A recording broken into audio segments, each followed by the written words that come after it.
Alien Covenant arrived in 2017 to follow up on the divisive Prometheus, with Ridley Scott once again at the helm. There was hope it would right some wrongs, tie up some loose ends, and offer a more genuine alien experience. But hope is a dangerous thing.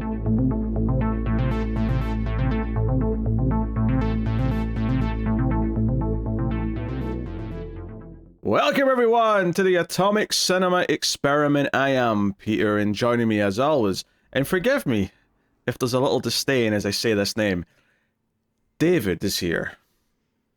I come in peace. I'm not the other one. If you want to call me Walter for this review, I'll take it. Yes, Walter and David are interchangeable names now. Thanks to the movie we're about to talk about, because of course we are catching up and making sure we've reviewed every Alien movie before Alien Romulus comes out. The first four were done back when Tara was on the show. David's been back and caught up in all those. He's seen some of them already, but has refreshed. And we've done the AVP movies, and David and I did Prometheus a couple months ago, and now is the last stop before the final destination of the new Alien film, and that is Alien Covenant, which came out in 2017. I was convinced it was 2018 before I started watching the movie, and was like, oh, it's an extra year. Not that it really matters, but it just, time flies when you're forgetting a movie you don't want to remember, I guess. Yeah. Don't spoil the opinion already here, Pete. Come on, maybe this movie was fantastic. Oh, okay, sure. Yeah, we'll peddle that lie for a minute. So Ridley Scott is back once again to direct. This is a sequel to Prometheus, i.e. it's another Alien prequel, and Michael Fassbender is back playing both David and another version of the same android make, which is Walter. And then we've got a whole host of new cast to talk about on a ship. It's a colonization ship called the Covenant, which, would you believe it, gets a distress call of some sort, which takes it on its little journey to what the movie becomes. So I won't get into much plot points, to be honest, because I feel like we don't have to give a plot to this to talk about our general feelings, and we can get into everything in spoilers. But we will start spoiler free, as we always do. We'll give you warning if we go into the spoilers. And if you're enjoying the show, I'll just remind you here, if you like it, you can hit the like button. It helps out a bunch if you do that. It helps support the show and the channel. And of course, you can get bonus shows from me and David on Patreon, but I'll tell you more about them at the end. But how do I describe how I went into Alien Covenant originally? Oh, not this time, obviously, but the first time. 2017, it's coming up. Prometheus was a disappointing experience, especially as rewatches sort of solidified where it was. And they're doing another one. This one's actually got Alien in the name, which feels like Ridley Scott was told you have to have Alien in the name this time. We're not letting you not do that though. Right. Which is fair enough. But some of the posters were pretty good. You can whack a xenomorph onto a poster and it can look quite nice. I was gonna say, I really enjoy at least the main poster for this movie. It's got a very biblical feel. It looks super awesome. There's that one. There's also one where it's just like a xenomorph head looking head on in like complete blackness, and that one looks it's nice, simple, effective. So the early posters were kind of promising. It was like, okay, Prometheus wasn't great, but this time maybe we're moving away from what Prometheus was, and maybe it's just more of an actual Alien movie this time. Maybe we should be cautiously optimistic. It definitely was like, if Prometheus hadn't existed and this was coming out after this long gap of no Alien movies, I feel like the hype would have been there the same way that it was for Prometheus, in the hope that, hey, Ridley Scott's back to Alien, this could be special, this could be amazing. Oh, yeah. Because Prometheus existed, though, it definitely was a bit more tempered. It was like, okay, I hope this can right the course. This can steady the ship, kind of thing. Do you remember if any of the marketing material specifically showed that this was a continuation of Prometheus? Like, did it show Fassbender and stuff? I don't think Fassbender was a surprise. I think they probably had direct connections, and we won't talk about them until spoilers, because it is spoilery stuff. But Fassbender being there was not like a secret. Like, he was clearly there. It was clearly going to tie in some ways. Okay. To what extent, that remained to be seen. But that was the mood going in. The trailers were, they weren't great. They weren't terrible. They were just kind of like, they looked like typical trailers with a couple of big shots of the xenomorph in them. It was like, okay, they're showing the xenomorph off, hoping for the best, but kind of get embraced. You know, your butt cheeks are clenched because you feel like you're maybe about to be pounded in the way you don't want, and you're preparing for it. Yep. So, fast forward 7 years. I can't believe it's been 7 years. And we're here today. This is the first time I watched it since that fateful day and opening release day when it came out. This is the first time I've seen it since. I had forgotten large portions of this. I remembered the broad strokes. I remembered broadly why I felt the way I did. You'll get that in a second. But there was definitely a lot of things that I had forgotten. And I'm excited to talk about them, actually, because I actually... Oh, there's a lot. There's a lot. But having all said that, you hadn't seen this before, so it very neatly leads us into the question, so you can kick us off with the fresh Covenant virgin eyes of David/Walter. Yeah. David, what did you think of Alien Covenant? You're talking about the butt clenching moment. I'm doing that myself right now. I got this like thing because I honest to God like this a lot more than Prometheus. What's wrong with you? I know. With you? I know. Here's the thing. Pete has been setting me up for weeks, if not months, for this movie. He's been setting me up saying, like, this movie will make you reevaluate the way that you think that God exists. Like, no loving God could allow this to happen. And I go into it and I sit down and I watch it and I'm just like, at least it had a point. At least it, like, did stuff. I was thinking back to Prometheus and I just remember how ungodly bored I was for like the entire time. It was just a bland mess. This one, I go into it and at the very least, it kept me entertained throughout. Yes, characters are stupid. There's a bunch of stuff that doesn't really make sense with how like I feel like the universe has been built up, and we will get to all that stuff in spoilers, but like at the very least, it felt like a movie and not a term paper on the existence of God and like how our creators feel about us. I was entertained the entire way through. So that's got to count for something. In terms of like the already existing Alien movies, I would say I probably would put it above Resurrection at the very least. Definitely above Prometheus. Once you get to the third one, I don't know. I'd have to go back to that one again. But no, it's not as bad as you put it out to be for me. I can see your flaws with it. I want to be clear. I can see where you're upset, but I think you may have oversold it a bit to me. But that's just me. Having rewatched it, I did not oversell shit. Okay? This movie is a dumpster fire. It is absolute trash, and we are going to dissect why it's absolute trash. Okay? All right. We're going to do that, right? I'll put in my defenses where I think they're due, but I'll give you credit wherever you can justify. Now, but okay, ignoring the opening scene for a second here, because the opening's kind of separate from everything. But you know, when we get into the actual movie proper and it's introducing the ship and the crew and blah blah blah blah, it doesn't start well. It's not terrible, but it doesn't start well, right? It's a bit overly melodramatic with some of the characters. I find most of them at best neutral, if not unlikable. And this is ignoring how dumb some of them get, which is a whole separate conversation to get into. But it just keeps spiraling down into shit the more it goes. Between the characters being dumb, between the asinine philosophy of the movie that it wants to peddle about, like all the Prometheus stuff and the aliens and whatnot, right? All of that, it just keeps going. And then from a structure and pacing point of view, this movie like just halts to a grind about halfway through, and it's so just dull. And I think one of the big things that stuck out to me on this viewing, when it gets to the third act and it's like, okay, this all the big action stuff's happening now and we're doing all the big high tension and whatnot, and we've got a character who's meant to be the main girl, she's meant to be the quote-unquote Ripley of the movie, and all I could think was, you've done nothing to actually earn that kind of position for this character. And not only that, it reminded me, not exactly the same, but in a lot of ways, I would compare this to the Halloween remake. In one particular sense.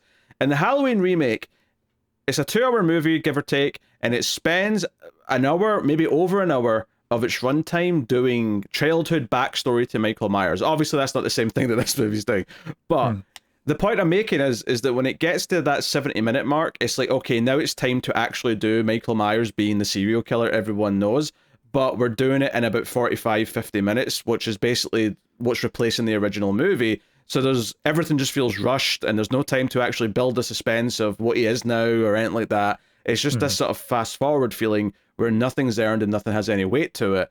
I think this movie has that problem, where by the time that the xenomorph is a thing, and it's meant to be the big thing for the last chunk of the movie, I think all of that just feels that we're going fast forward through an Alien movie, as opposed to actually having like the idea that this is like if I didn't know better, I would say there's no way this could be the same director as the original Alien movie.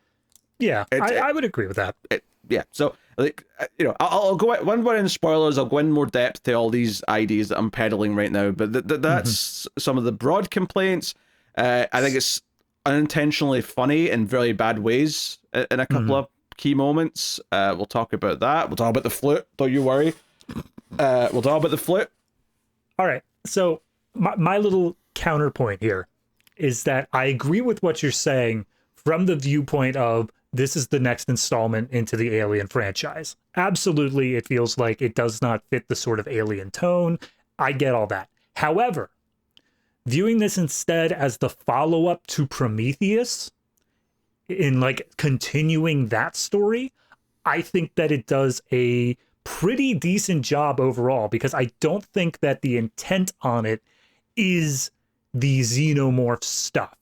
It is all about the continuation of the engineer David, like that sort of philosophical plot that they were doing in the first movie of Prometheus, rather than the continuation of the xenomorph stuff.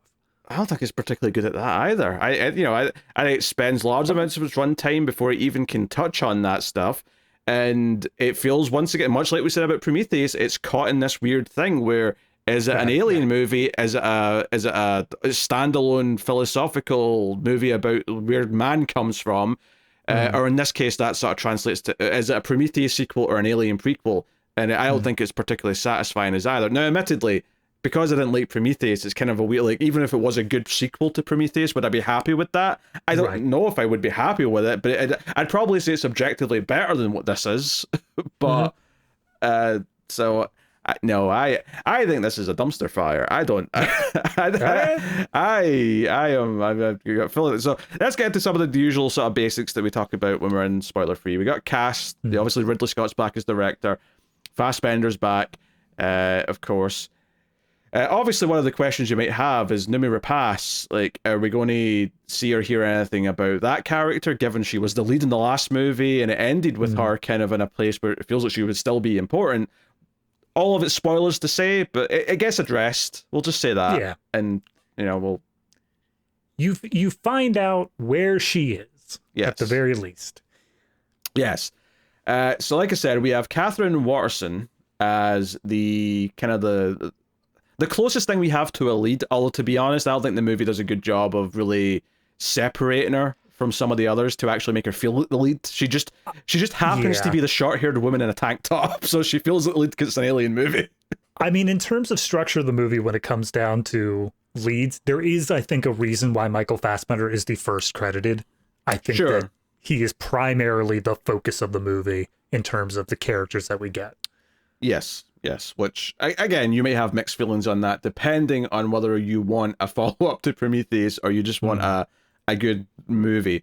But we have Billy Crudup, who is kind of the leader of the team, the captain.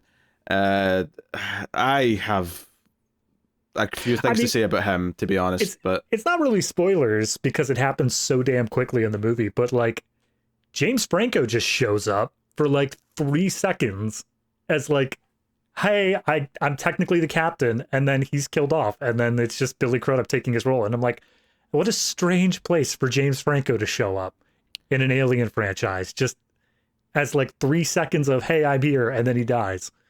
Yeah, I'd have kept that secret, but you spoiled it now, so whatever. It's literally the first like 5 minutes. I don't think it's that. Yeah, but you did it the wrong way round. That's not how they actually. You don't see him before, like he dies before you know it was him. It's a whole thing. All right, so I apologize. You've misinterpreted the whole. I mean, I don't know why I'm caring so much. It's a shit movie, but like, I have integrity as a goddamn reviewer, I guess. I don't know. Anyway, right. but I think he's kind of a shit character. I never like him in this movie. They sort of try to raise an interesting like point of view that he might have that conflicts with the rest of the crew, and then they do absolutely nothing with it, barring a couple of lines of dialogue. It's really undercooked and underdeveloped, which is actually how I describe all the characters in this movie. I mean, Katherine Waterston's character, Daniels, she equally, like, she has a whole melodramatic start to the movie, but to be honest, she's pretty much just a blank slate for the rest of the film, and there's nothing really to her. I'll agree. I think that pretty much every character in this movie, its only purpose is to further the plot of Michael Fassbender's characters. Like, that's it. They are all very much bland, all very much of, here's what we need this character to do, and they only exist for that purpose. And then once they serve their purpose, 9 times out of 10, they're going to end up being killed anyway, so... Yeah, Danny McBride's here as, like, the pilot of the ship. He plays Tennessee. He's Danny McBride. There's not, like... there's not much and the funny thing is part of the setup of the story is that because it's a colonization ship, everyone in the crew they're all in pairs, they're all like husband and wife, the idea that they're all going to this new life together, so they all have someone that they're a bit more intimate with, but they also have like friendships with other characters, and like I could see how you could build a good ensemble out of that, but it is, again, it's very undercooked, it's very matter of fact. To be honest, there's actually certain points in this movie where I didn't realize who was married to who until one of them was in danger, and I'm like, that's how I realized, because so and so is upset about this other character being, either in danger or killed or whatever, and I'm like, how was this not made clear to me before this scene that you were like connected to each other in a meaningful way?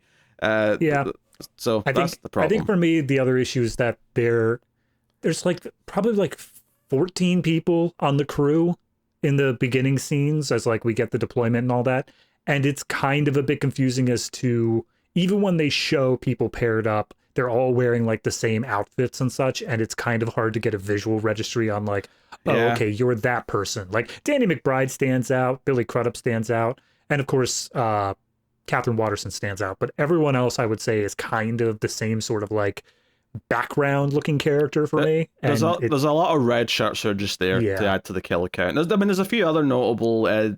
Damien Bashir's like a security guy. Carmine Jogo's in there. I don't even know what her role is, but she's with the captain. No, she's the captain's wife. Jussie Smollett is in here, who I only know this guy's name because of like stuff that happened with him in the real world after this, because he faked a hate crime and got caught, and there was a whole thing. He got kicked off Empire, I think was the show he was on. This was before all that happened, and I didn't know who he was at the time. Now I only know who he is because of all that, and I saw it sort of vaguely in the news.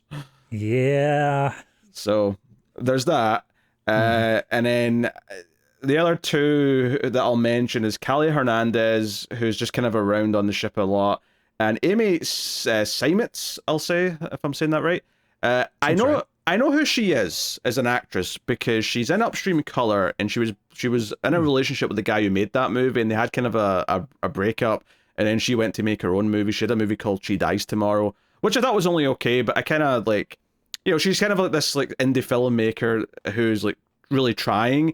So it's really funny watching this movie and just have her be like this dumb character in this shitty movie when she's someone who's really trying to just make her own movies and stuff. I don't know. It was kind of like weird knowing who she was now. Because the first time I saw this, I definitely didn't know who she was. So, I mean, that's everyone really... Because like I say, there's like another at least half dozen red shirts, probably more, and there's nothing memorable about any of them. They're just there for, fodder for kills and whatnot. So, that is that.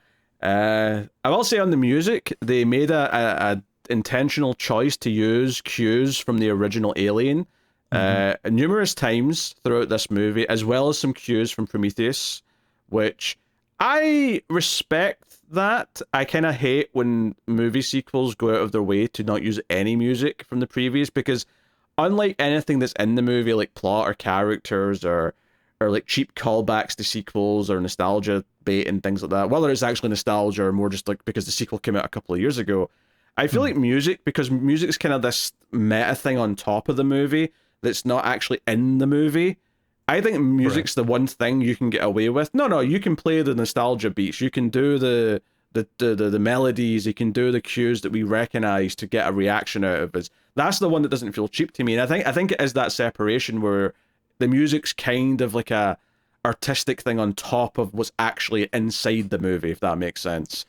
Yeah, I see what you're saying, but I think from like a creative perspective of, you want it to be able to stand on its own as well. Like, you don't want to just call for the cheap pop and say like, hey, look, we're using that song you like from the thing that you liked. That's what they always say, but like, it's maddening to me how many Terminator sequels don't use the Terminator theme, and I'm like, what are you doing? Use the main goddamn theme. It's like, imagine seeing a Star Wars movie and not hearing that Star Wars theme, at least at the start of the movie. It's just maddening to think about.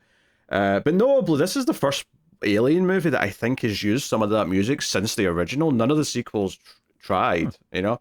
And I love Aliens even more than Aliens, so it's not like it's a negative that'll take away from the overall experience. But you know, if there's one thing I would say is, I mean, now that I'm saying that, there might be like a really subtle thing at the start of Aliens where there's a little bit of a cue or something, but it's not as overt as this, where it's just that main theme that plays multiple times in Alien pops up in this movie several times. Right. Although what is weird actually is that a character in this movie, I'll just say it's David, it's not really that much of a big deal to say it, actually plays the main theme from Prometheus on his flute at one point, and I thought, that's weird, but all right. Okay, it's diegetic now, sure. Whatever. That's what I'm saying. You were going off on that whole thing of like, yeah, see, it's not part of the movie, but then they were just like, screw you, now it is. Well, it isn't, but it's not like he played it in the first movie though, and it's like him playing it again. This is just an out of nowhere thing that he happens to be playing the score. It's weird, but and I don't hate it. It's not a big deal. It's kind of like a little like, oh, I'm noticing that, but it's strange. I mean, as far as anything else goes, like, I think this movie has worse visuals than Prometheus, which is kind of a shame. I think the overall design of it is just a little bit more generic. You know, it's just very generic future. And Prometheus kind of had that problem, but it still felt very slick overall in a way that it felt like they were going for a visual style. Here, it just kind of felt like, you know, we're not going to base any of the design of the ship based on what was in Alien, which is a problem we also had in Prometheus because everything looks more high-tech for whatever reason. But at the same time, it also doesn't feel like it's going for a new look either. It feels like it could be any generic space movie that was made in the last 20 years. Yeah, for me, it felt like and I have nothing to back this up, but it felt to me like the studio, they were like, look, we definitely want you to do another Alien movie, but after Prometheus, we're not going to give you the kind of absolute creative control that you would like. We're going to take some budget back, we're going to have some notes, and we're going to try to get this more to a publicly accessible thing rather than your art piece that you had before. Not to say that the effects quality of the ship or anything like that is bad. It's all pretty high quality stuff. It looks good, it sounds good, like all that's fine. Obviously the xenomorphs, there's a lot more CG involved in sort of traditional movies, and sometimes they're leaping around doing crazy stuff, which I feel like they would have done in Prometheus if there were any in Prometheus. Yeah, well, it kind of, this actually, just to compare it to Star Wars for a second, this is the problem with so people love Yoda, right? And Yoda shows up in the old movies and it's like, oh, he was a Jedi, that's fun to think about, that he was once this great fighter and Jedi master and whatnot. And then you see the prequels, and because they're doing them with CG, they've got him just doing like flips and stuff and cartwheels, and he's got the lightsaber and he's darting around. And as much as that might that might make sense if you stop and think about it, like how would he fight? Yeah, that's probably that, but it's still kind of silly and takes away from the mystique and the charm of it. I think the same's kind of true of just seeing the alien just, I don't know, jump around and like run across like an open field in quite the same way that we see versus, you know, keeping him to the shadows and stuff. And it makes the alien itself feel a lot cheaper, and just like, this is supposed to be before Alien, so it's weird to me that there's such a shitty implementation that's in universe before the slow brooding, it could be anywhere, super suspenseful. It feels like a threat. It feels like the Satan himself is on the ship. But here, there's just so many like quick, simple solutions where they're just, and like I said, because it's all squished into that last 30 minutes, it really does feel like they're thinking of solutions. And it's not, I don't think it's a spoiler to say that they're probably going to succeed to some extent. Like, they're doing it in really quick times, and they're like, no, the smarter characters in other movies took whole movies just scraping by and only just surviving, and yet these dumb pieces of shit are just like solving the problems in like 5 minutes. Yeah, I agree. Everything's just compressed, so there's like way less weight to it, and that also goes for and this is something that they've all been guilty of ever since the first AVP, is how long the incubation period of the chestburster is, because in the original movie, right? Yeah. He gets face hugged, he's on a table for like a full day, 2 days, something like that, and then he gets up and he seems fine. It's like maybe hours later, they're having dinner, and then finally the chestburster happens. I don't think it ever popped up too badly in the original sequels. I don't think Aliens, Alien 3, or Resurrection are too guilty with any of that. Maybe it squishes it around a little bit, but nothing, extraneous. But you get to AVP, and all of a sudden, people are getting face hugged, and within like 20 minutes, and like movie time, they're having chest bursters. All right, so yes, I agree. There is a lot of like dilation with that. Obviously, from the larger point of it, it's because the audience, they didn't know what to expect going into Alien. You can build up that tension, you can stretch it out for as long as it needs to be, and then it comes out. Once you get to, they know what, the implantation is, and that a chest burst is going to come out, there's no reason to stretch it out over the course of a day or however long it needs to be.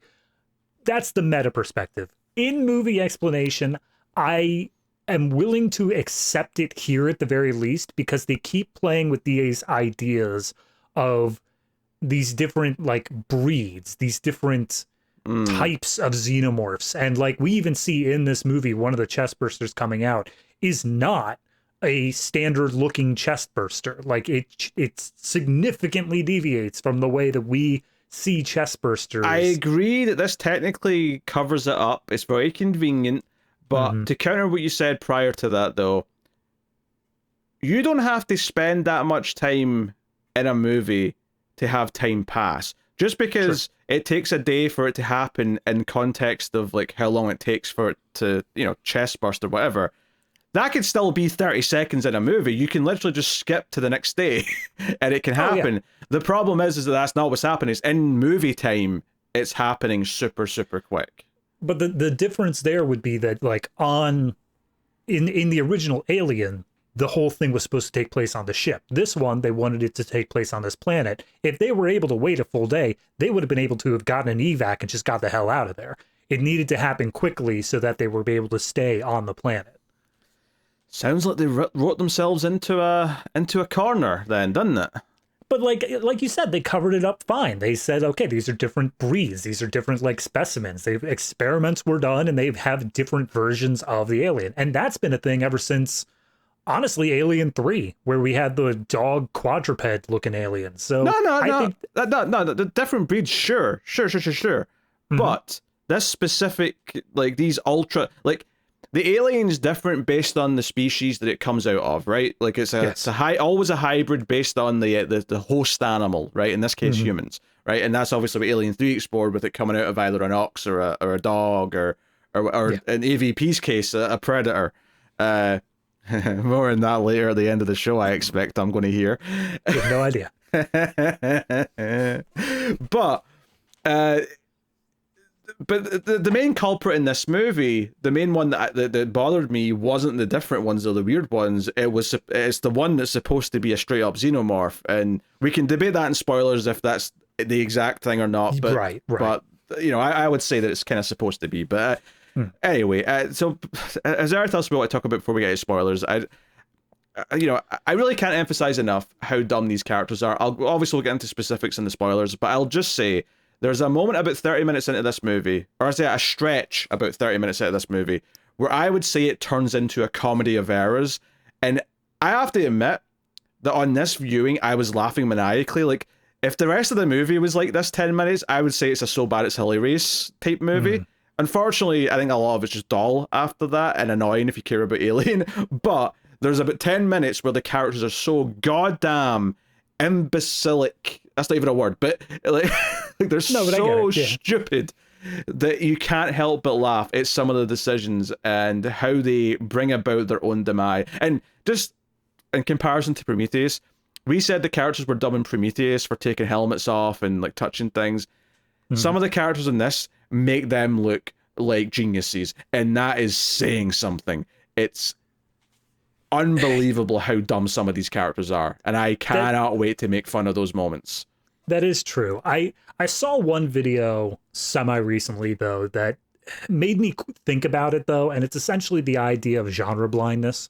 Because we don't, if in like the Star Trek movies, we don't criticize them for not wearing helmets. And that's because they're not in a horror genre. They don't have to worry about being infected or anything. Right. Okay. Because I was actually thinking about this as I was watching this, right? There's a lot of science fiction that, like you say, Star Trek's a good example. Although Star Trek, at least they always say it's an M-class planet, we're fine, right? They basically say it's like Earth, we're good, right? They hand wave it away. Now, admittedly, yeah, it's a bit simplistic, but whatever, they hand wave it away. But it's not a big deal. And in most science fiction, typically speaking, if the air is breathable, that's good enough to take off helmets, which is ridiculous because there's so much bacteria and stuff on Earth that we have built up immunity through generations of evolution. You know, we can tank a lot of things that are on Earth because we've been growing up here for thousands of years, right? So even if the air is breathable, that doesn't mean that there's not other things in the atmosphere, other things that will cause a lot of problems, that will make us sick or whatever, right? And that's not a problem in most science fiction when they just ignore that part of it because it's not the focus of what it is, right? It's not the focus of what that story is. I'm not even going to talk about the genre necessarily. I'm not even talking about the genre. I mean, that's a fair point. But I'm talking specifically, as long as the movie itself is not about those types of threats, it doesn't really matter because that's not what the movie's about. They're there to explore other ideas, whether it maybe be communicating with a new species, whether it be exploration, whether, you know, other things that don't factor into that specific idea. Right. This movie is about this. Within minutes of being on this planet with no protective gear of any kind, people start breathing in shit that makes them sick. This movie directly has it as a threat, so the characters, who are supposed to be, relatively speaking, still scientists because they're going to colonize another planet, they must be fairly smart, you would assume, it makes them look monumentally dumb.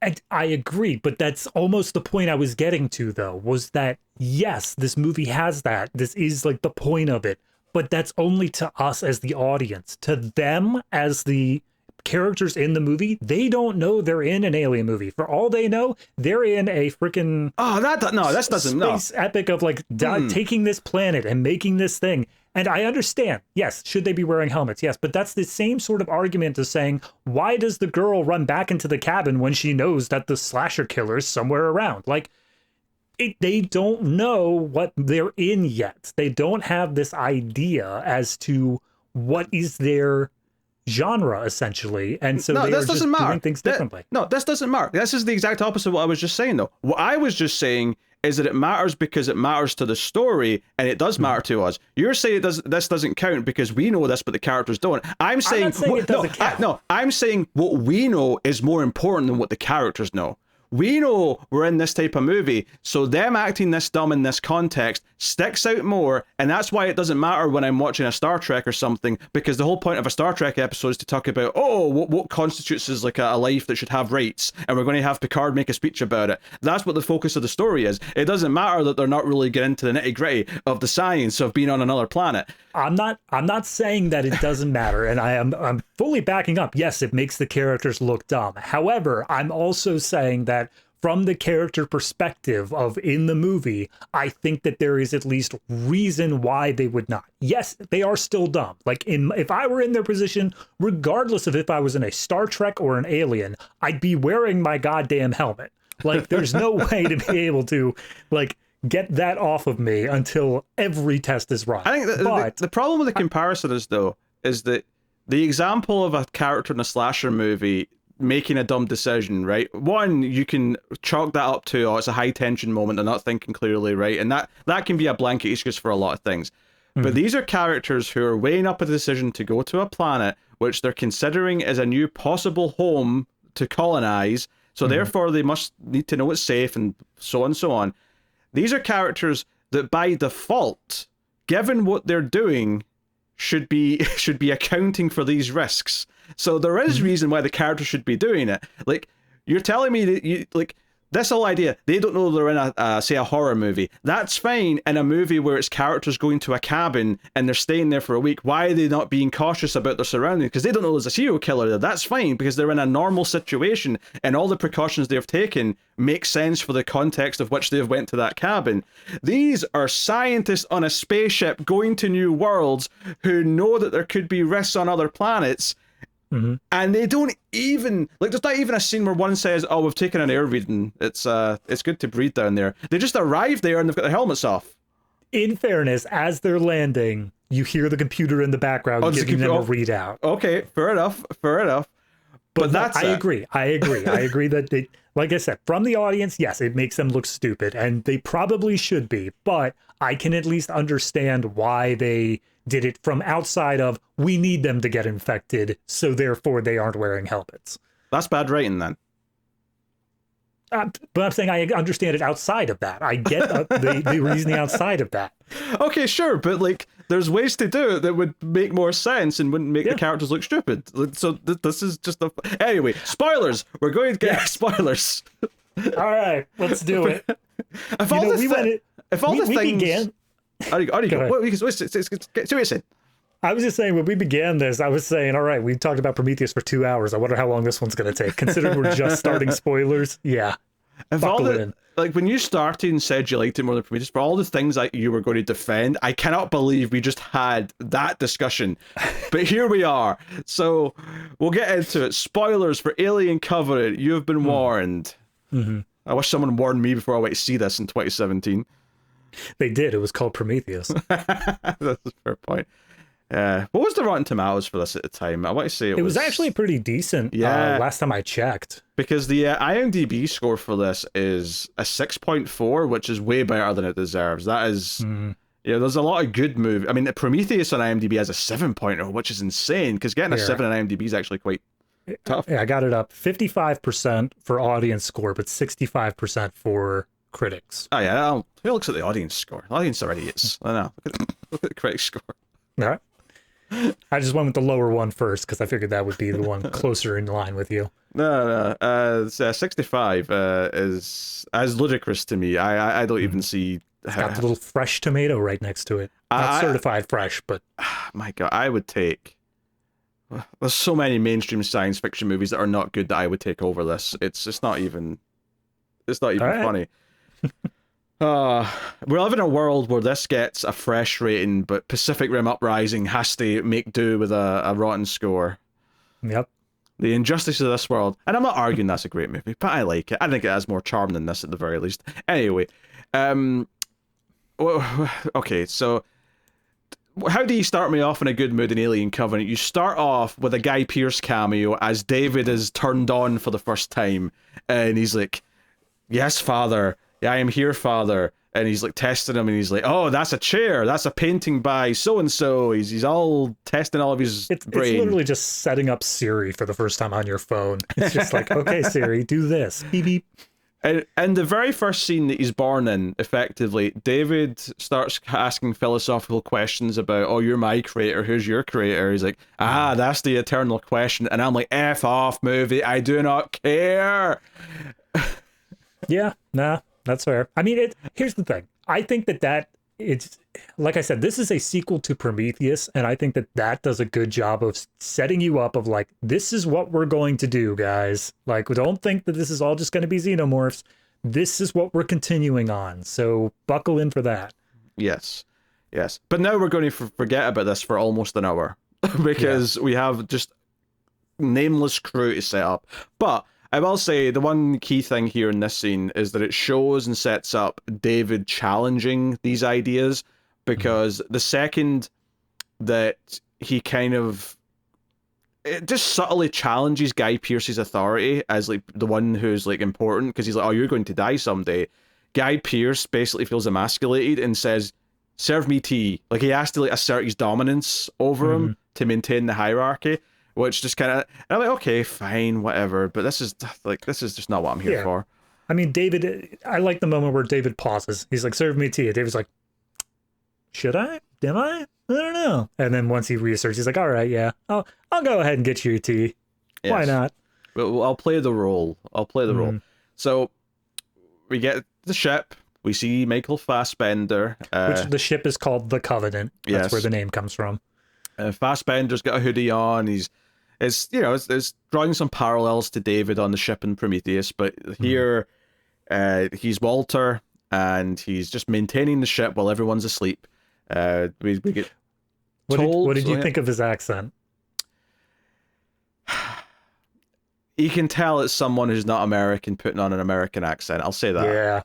Yeah, that's what I was thinking. The moment it's a very not quite deep South, but it's a very Southern sort of accent. But what got me was that it's down like 2 or 3 registers from the David voice, and I was like, ooh, that doesn't sound natural at all. I think it's something that people who aren't good at doing accents just naturally do, is they'll either go higher or lower depending on what feels right for the accent. Like, I feel if I try to do an American accent, I do kind of go nasally because it's just what naturally I end up going to.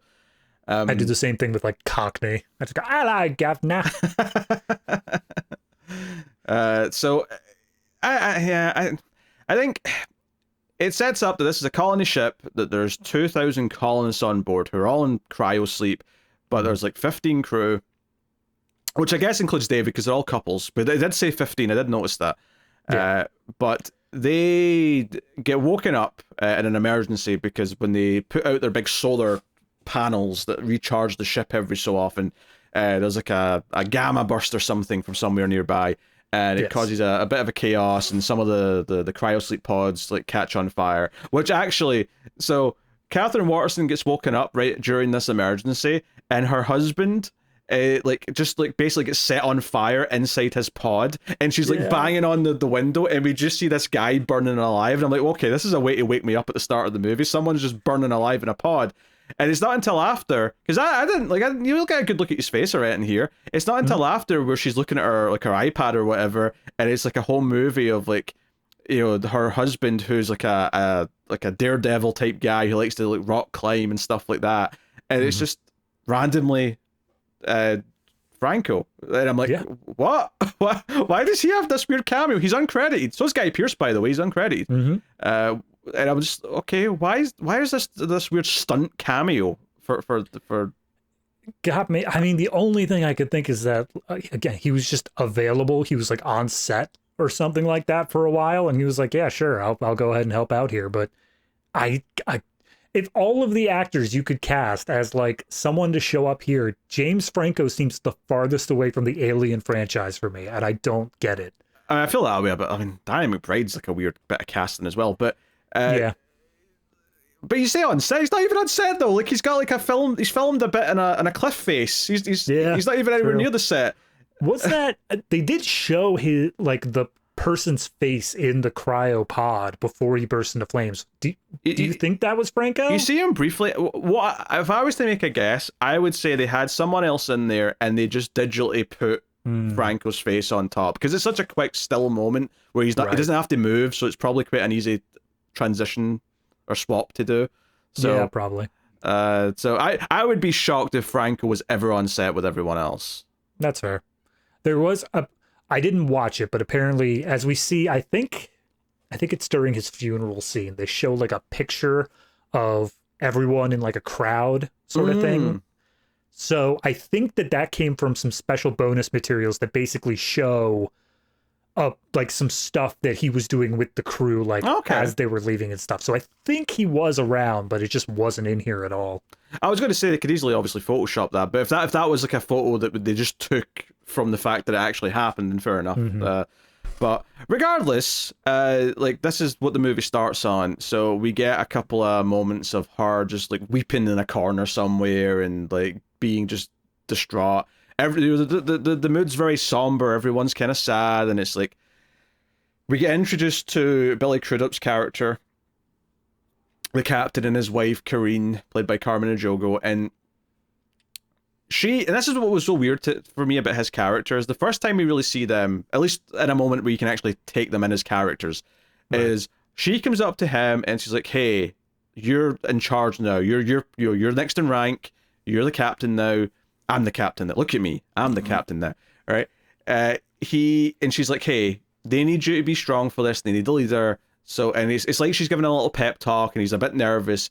And I think, especially on the first viewing, and to be honest, even on this viewing, because I completely forgot his character between viewings, but I was like, okay, this is setting up this guy who's going to struggle to be a leader, and that's a particular character type. But it kind of pivots immediately, because when he's in the meeting with the crew and like dishing out like kind of like, okay, this is a tragedy, we need to figure out and fix whatever's wrong with the ship and get on track, blah blah blah. He immediately starts like throwing his weight around and getting annoyed that anyone maybe even questions or like suggests, and especially when one of the things that's suggested is that, oh, we should have like a wake for the people who died, you know, like we lost a crew member, we should give him like a little funeral or something. He's like, nah, this is an order, that's not important. And he gets kind of like, not aggressive, but he asserts himself. Rank. Yeah, he pulls rank, and it's kind of awkward.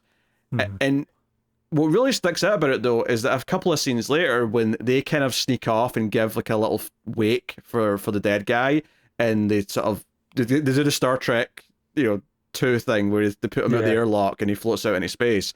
And it's a whole little moment. They're all toasting and having a drink, and even Walter's there. The android's having a swig of the booze just to send them off. And it cuts to the captain, and he's watching this on the monitor. And I swear I was reading this scene initially as, oh, he's looking at this and realizing that he was wrong to like not give them this moment, that they needed this moment to like move on and accept this. And then he turns to his wife and goes, they disobeyed me. They disobeyed an order. And I'm like, how is this guy so unlikable? Yeah. See, that I was in the same sort of mindset as you, is that during this first scene, when he's telling everyone, like, look, we are in charge of 2,000 colonists. Like, as much as we want to take the time to like grieve our dead, we need to repair the ship. That needs to happen now. We can't like waste time on that. And I get that. That sounds reasonable to me. I'm it's like, good. Logical. Yeah, that's what I want. Yeah.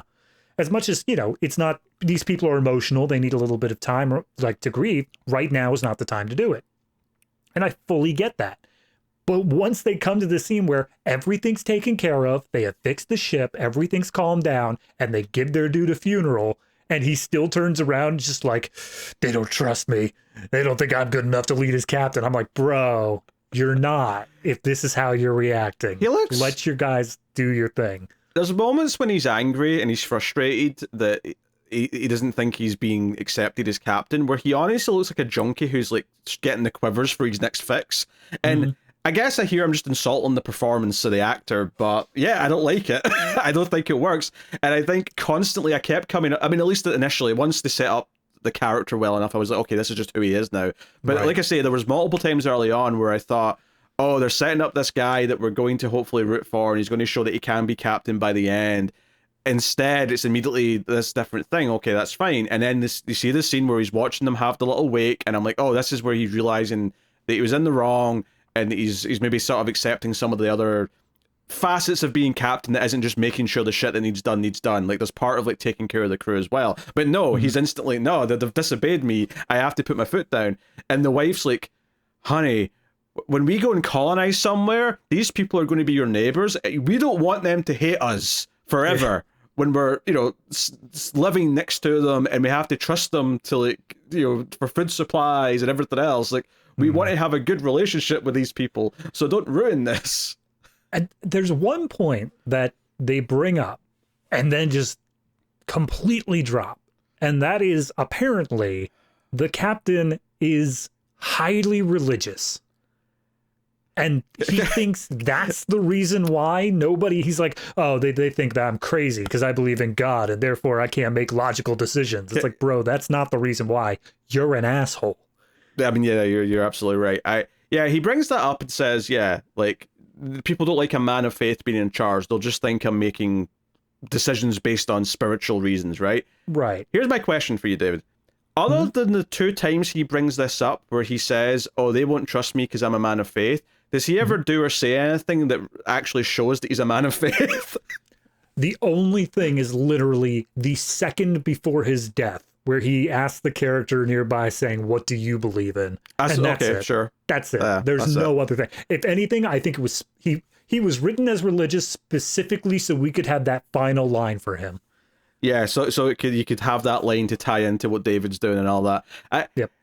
It's like okay, this is potentially interesting if you're actually setting up that there's going to be some conflict because he is a man of faith and he's in charge now, and if they're going to like dispute. The problem is though, is that he just like starts making decisions based on what seems the easiest. Now he might claim that because he kind of compares being a man of faith to like, oh, I'm going to like just take each part of the roadmap as it comes to me and try and make the best decision with each part. But honestly, with what comes up in a minute, with like making the decision to go to the planet, it feels like he's just making the easy choice. That it's the quick, easy solution. It seems too good to be true because it is too good to be true. Things are going to go badly. But yeah, for me, I read it as he listened to his wife saying like, "Hey, we want these people to like us." So as soon as this option came up and a bunch of the crew started saying like, "This is what we want to do," rather than doing the thing a captain should do and making the decision that is best for the team, even if they don't think it's the right thing, like, you know, fixing the ship before a funeral, he instead decides to back down. It's just like, well, everybody else wants to do it, and y'all are going to be my neighbors, so sure, guess we'll do it. At this point then, right, I'll go back and talk about that decision a bit more because it's important, but at this point, this character is proven to be unlikable, uncaring for his crew in the sense that he's just mad that they're disobeying him, even though it's not like they're disobeying him to go off and have fun. They're disobeying him to have a wake for someone who they all care about dying. It's the most understandable thing in the goddamn world.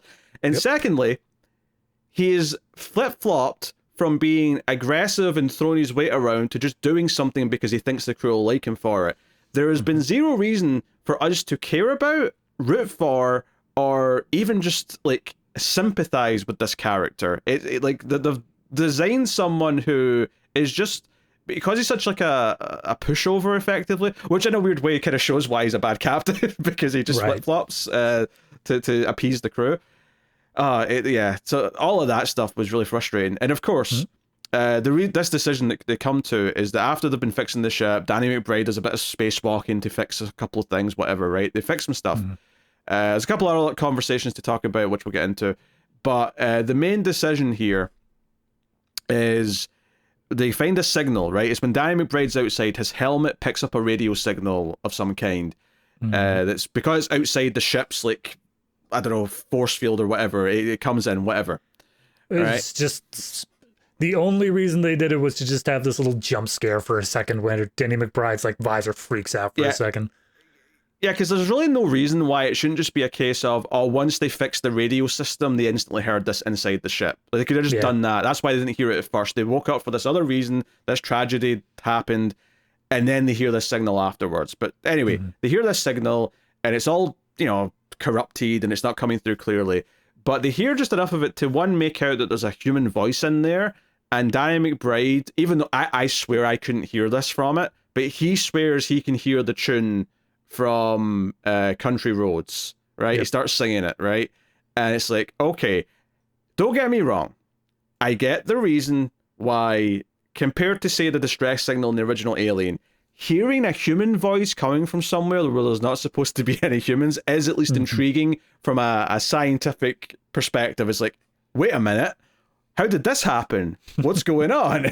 Like, I get that, like, at the very least, signpost it and sort of send a message back to home base and say, hey, there's something you should go investigate. Or at the very least, if we're going to go investigate it, we're doing it just to sort of figure out where this is coming from because it's worth checking out.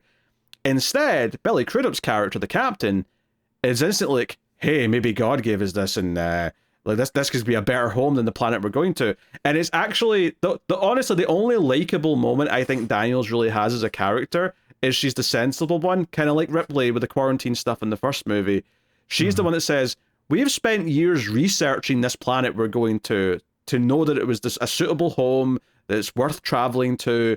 We have, years of satellite readings and like scientific studies looking at this planet that we know inside and out as much as we could without actually being there. And maybe they've even sent probes. Who knows? Like, I don't know what the backstory is here. And we're going to just say, oh no, this planet looks all right that we've found on the way. That could be it. And the second they land on the planet in a few scenes' time, immediately Billy Crudup's like, oh, we could put the school over there and over here we could do. And I'm like, dude, you have to, like, for a start, the entire like atmosphere looked like it had a storm all the time when you were traveling through. Like there was lightning everywhere. Do you really think this is a good place to settle down? But anyway, it's just going to be like the UK. That's all it is. I mean, there's not that many thunderstorms here, though. I mean, it's constantly raining, though. It's a bit drab, yeah. Anyway, so that entire decision, why he makes this decision is just frustrating. I do want to put out that the other reason that he throws out, and again, it goes into the flip-flopping and not standing up for himself as the captain. Oh, sure, yeah. The crew basically goes out and says, hey, we still have 7 years to get to the planet we're supposed to get to, and we don't have to go back into hypersleep. And we're a little bit traumatized with the hypersleep because of the whole, watching our captain burn to death things. Yes. So maybe we don't do that.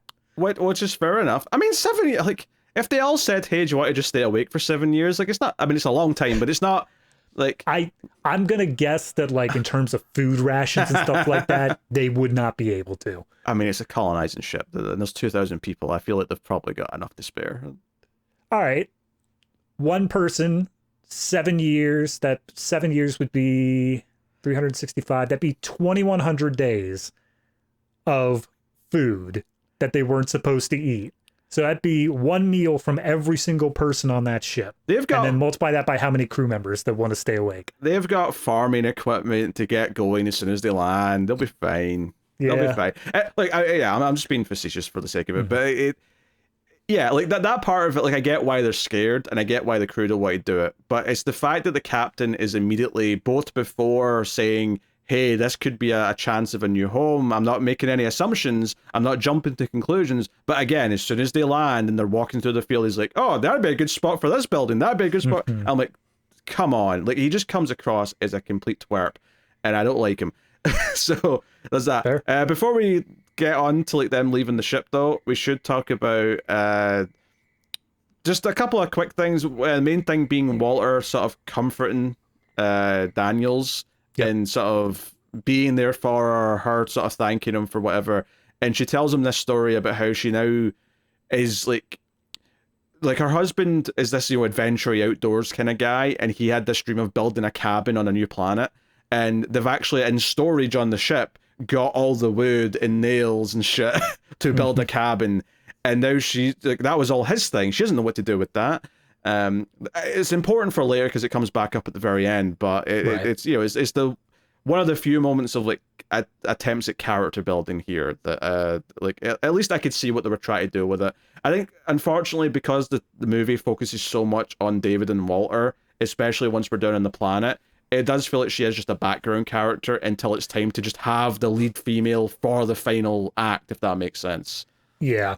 I mean, that's, again, it's all about how you view the movie. If you're looking at this from an Alien sequel, all of these characters are so underdeveloped, so underdone. If you look at this as following the story of David the android, I feel like it makes a lot more sense because that is, like you said, primary focus of the movie once you hit a certain point. I get what you're saying, but I still don't think it justifies anything because as a movie on its own, regardless if it's trying to be more of an Alien movie, regardless if it's trying to be a Prometheus sequel, the fact that in the final act, when all the action is taking place, I don't care about any of the characters because they've not been focused on, that's still a fault, regardless of it being, because it's trying to be one thing or the other.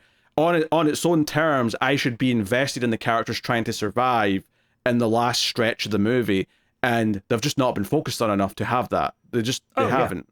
Yeah, no, I think the movie that they were developing up to that third act, that last like 15, 20 minutes of the movie, does not justify the last 15, 20 minutes existing at all. I think that it needs to essentially completely be cut, and we just immediately cut to the big reveal at the very end of what, like, as they go back into hypersleep. That's the entire final fight just was completely unwarranted. It's a blockbuster, though. We got to have the big blockbustery scenes, and that's studio notes and all that. I mean, I don't know. Anyway, there's that. There's probably a couple other things we might refer back to. We get a sense that some of the crew are staying back on the ship. Cullen Tennessee, Diane McBride's character, and two of the others who stay up there with them. And they also have the security crew, which are the guys with the guns. Yeah. And they are all absolute idiots. They are all absolute idiots. Because they come down, we get a a reasonably good looking sequence of them flying through the stormy clouds and whatnot and landing on the planet.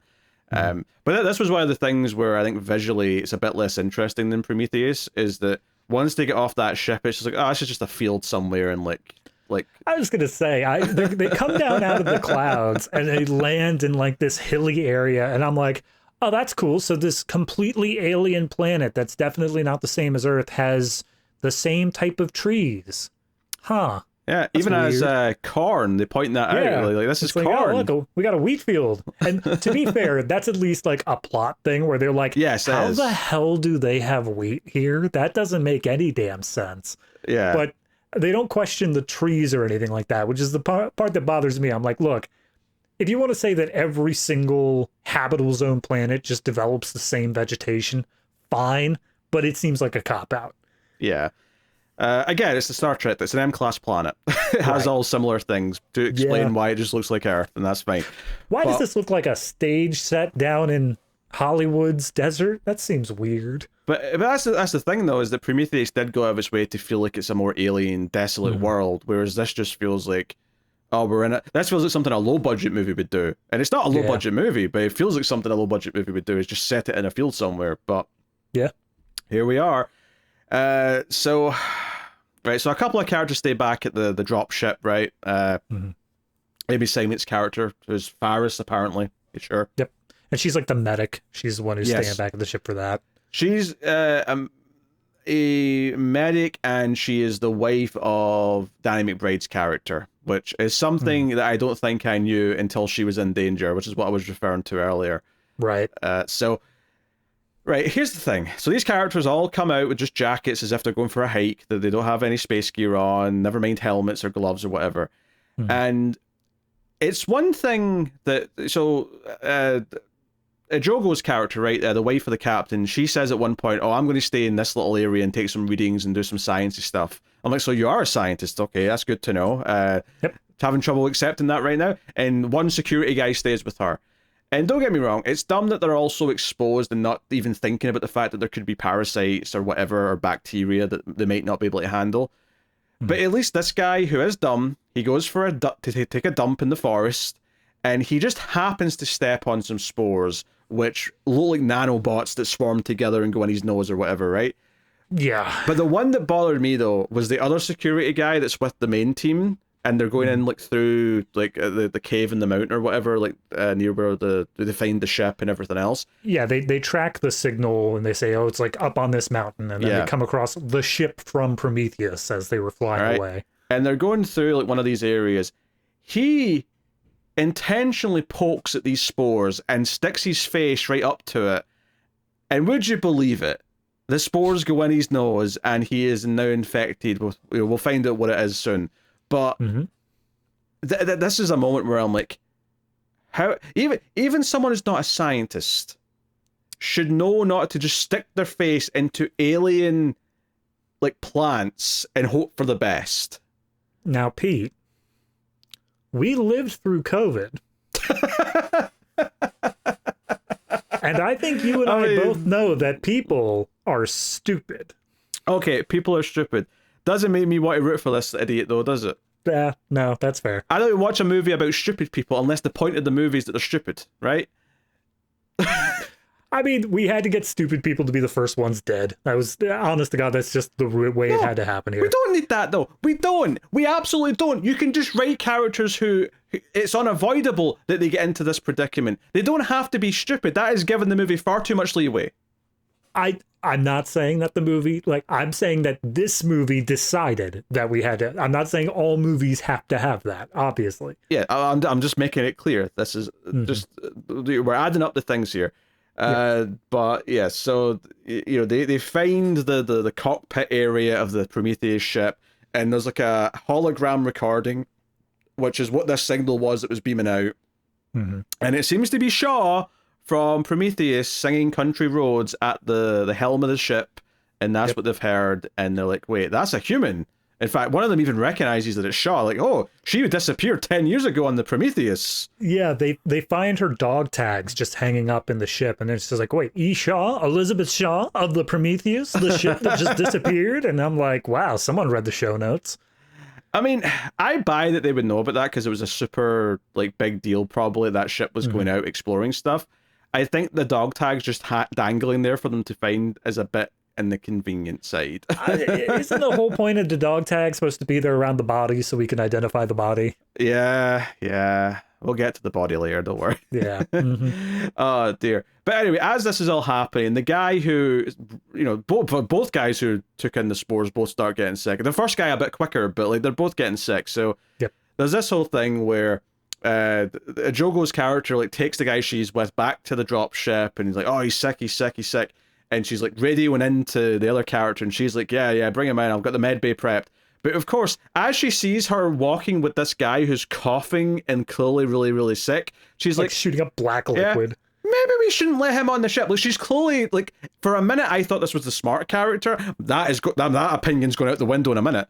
But here's the thing. She begins here. I noticed several choices she made where she was actually trying. She recognized that okay, we have to try to save this guy's life, but he is also very clearly contaminated with something.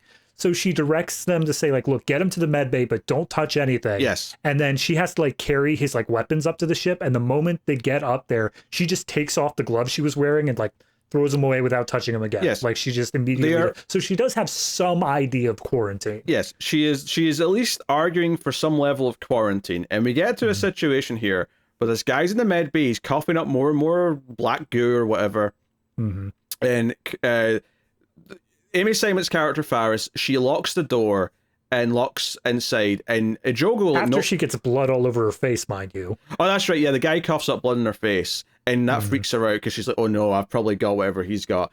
And she locks the door, and Jogo's in there, and she's like, "Hey, come in and help me!" And she's like, "No, you need to stay in there. This is a quarantine situation now."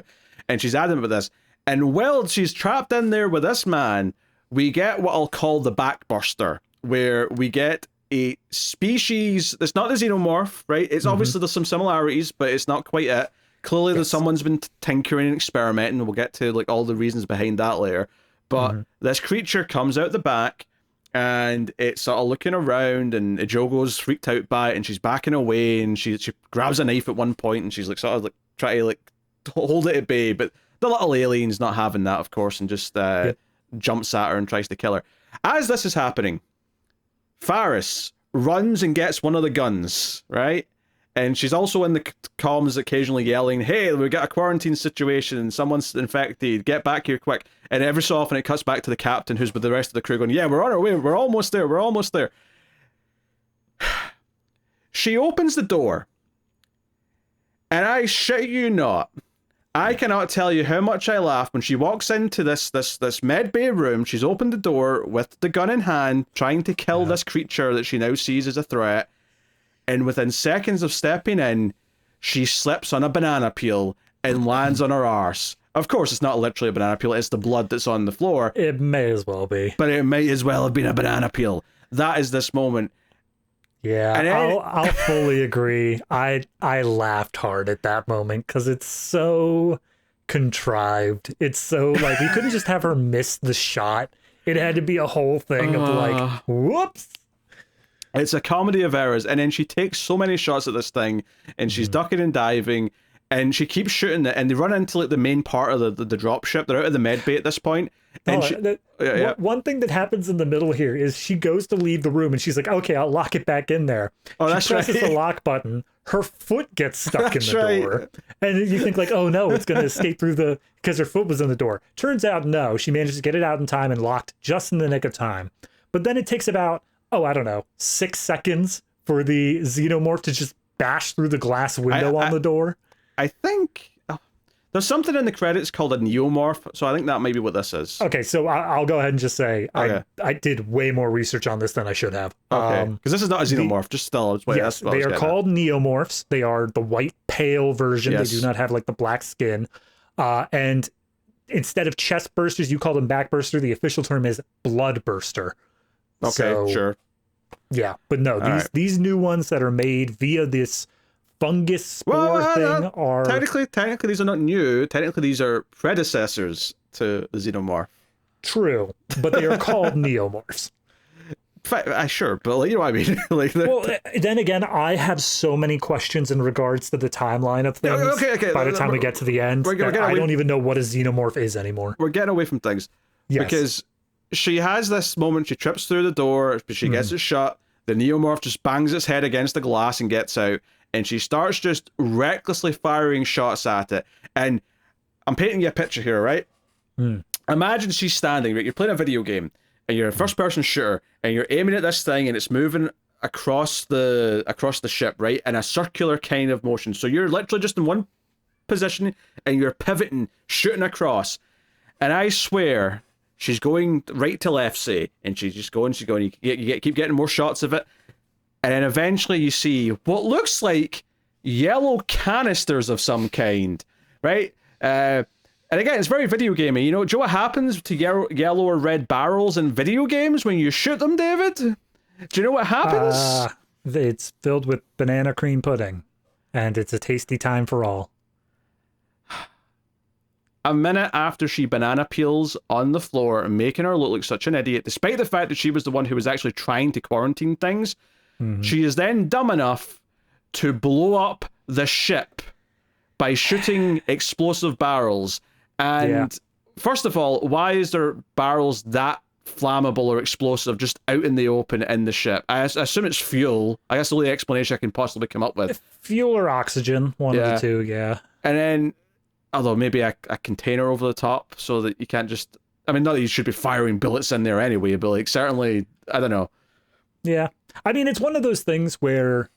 Obviously, like in a lot of movies, you have cars explode, but it's really hard to actually hit the fuel canister of a car because it's like underneath everything and it's very much hidden away. But like we still explode them anyway. So would it really have been any better if she were just shooting around randomly and then the ship exploded seemingly for no reason instead of just showing it to you? I honestly don't know which of the two is funnier. That would be funny because it'd be so random. This is funny in kind of a sad way because it once again goes, why am I rooting for any of these characters? They're all freaking idiots.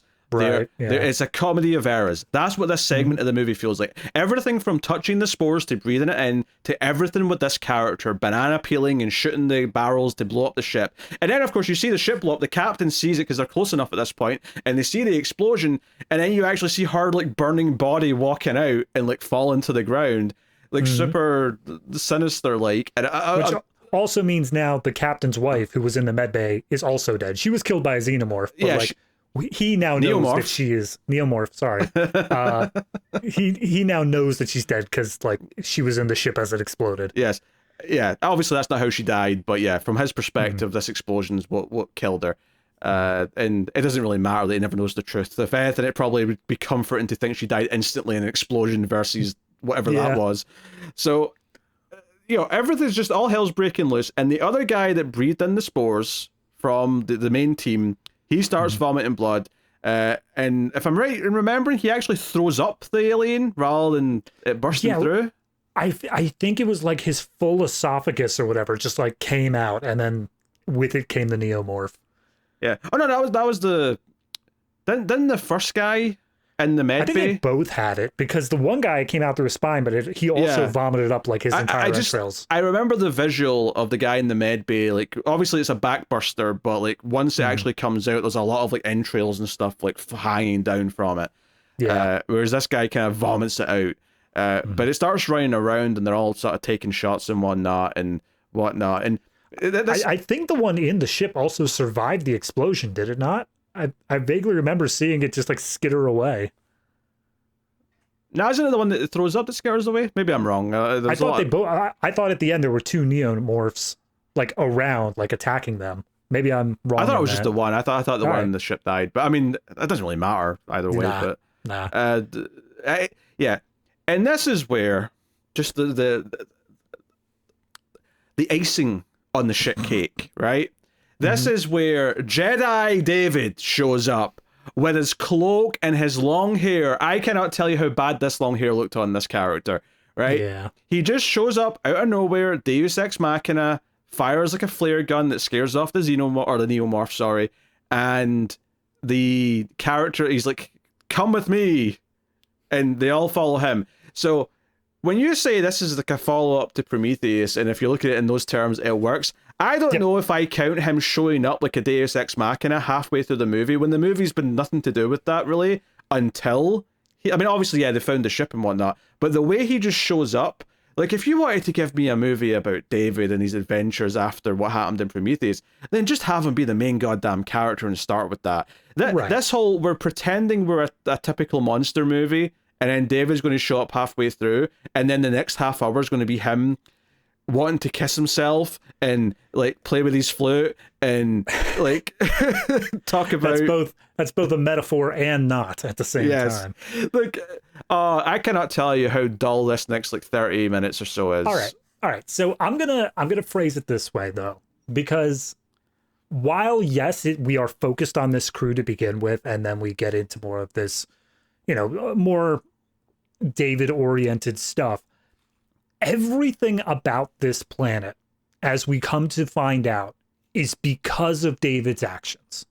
Everything of how we see it now is because of the way David put it. So I would view it more as our crew is essentially entering Dracula's castle, more or less. It's entering into the domain of what the monster is. The monster in this case being David. And just by everything, you mean the corn and stuff. Obviously, the spores that they've breathed in are obviously from David. But the trees and stuff, I don't think are from David, though. No. Like the general they even say that the evil stuff, the black goo stuff, doesn't trigger or doesn't attach to plants. It doesn't attach to vegetation. So it's only the like fungus and the animals that have any chance of being infected by this stuff. But no, I think that when you view it from the perspective of the reason this planet sucks so hard is because it has become David's domain over the past like 10 years, then it recontextualizes it not as, and then David suddenly shows up, and more of, now you meet the master of the house. Now you meet the reason that these things even were coming at you to begin with. I get what you're saying, and I think if they hit some of these points harder where, okay, why is it this way? Something's altered this play. If they really played that up and it felt like we were getting to a central character who's behind it all, but I don't think that's how the movie plays. It just plays like a typical Alien 1, like they're investigating the distress signal, they're finding weird stuff, and everything just feels like a happenstance. Because it's not like, well, David's responsible for those spores being out there because he was experimenting on the wildlife and that's why all the wildlife are dead. It doesn't feel like we're drawing closer and closer to him. Instead, it makes it feel like we were just wasting our time with a bunch of nothing characters that the movie's not interested in until we got to David. And it's almost kind of similar to like watching Prometheus and like wanting an Alien movie and waiting for something that feels like it's from Alien and it taking a long time and it feels like we're wasting our time until we get there. But in this case, it's even worse in a weird way because it's not even like I'm excited about seeing David. It's what the movie assumes we're excited about because that's the follow-up to Prometheus, but it's not something I think most people are actively like, oh, I can't wait to see what David was up to after Prometheus. And I mean, that's fair. When I say that it was building up to it, it's only by backfill. It's only by the fact that after the fact, we get the explanation that all of this was because of him. It's not like it was building up to him. Although I do have to question one thing here. Did the neomorphs not do anything for you in terms of like, oh, hey, it's an Alien movie?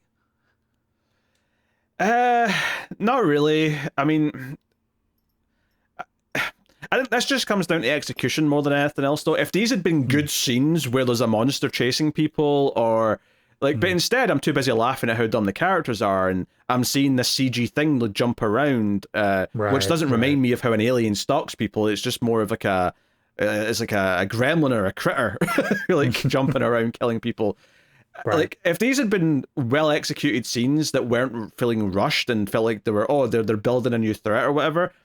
So on top of the silliness of all of it with the characters being dumb, you also have this idea is that if anything it reminds me more of this idea of like, oh, we want to be tied to Alien but not do the actual Alien, which is a big problem towards the end of Prometheus. Is like, oh, we want something closer to a xenomorph, but we're not quite going to give you that. We're going to give you this weird step before it.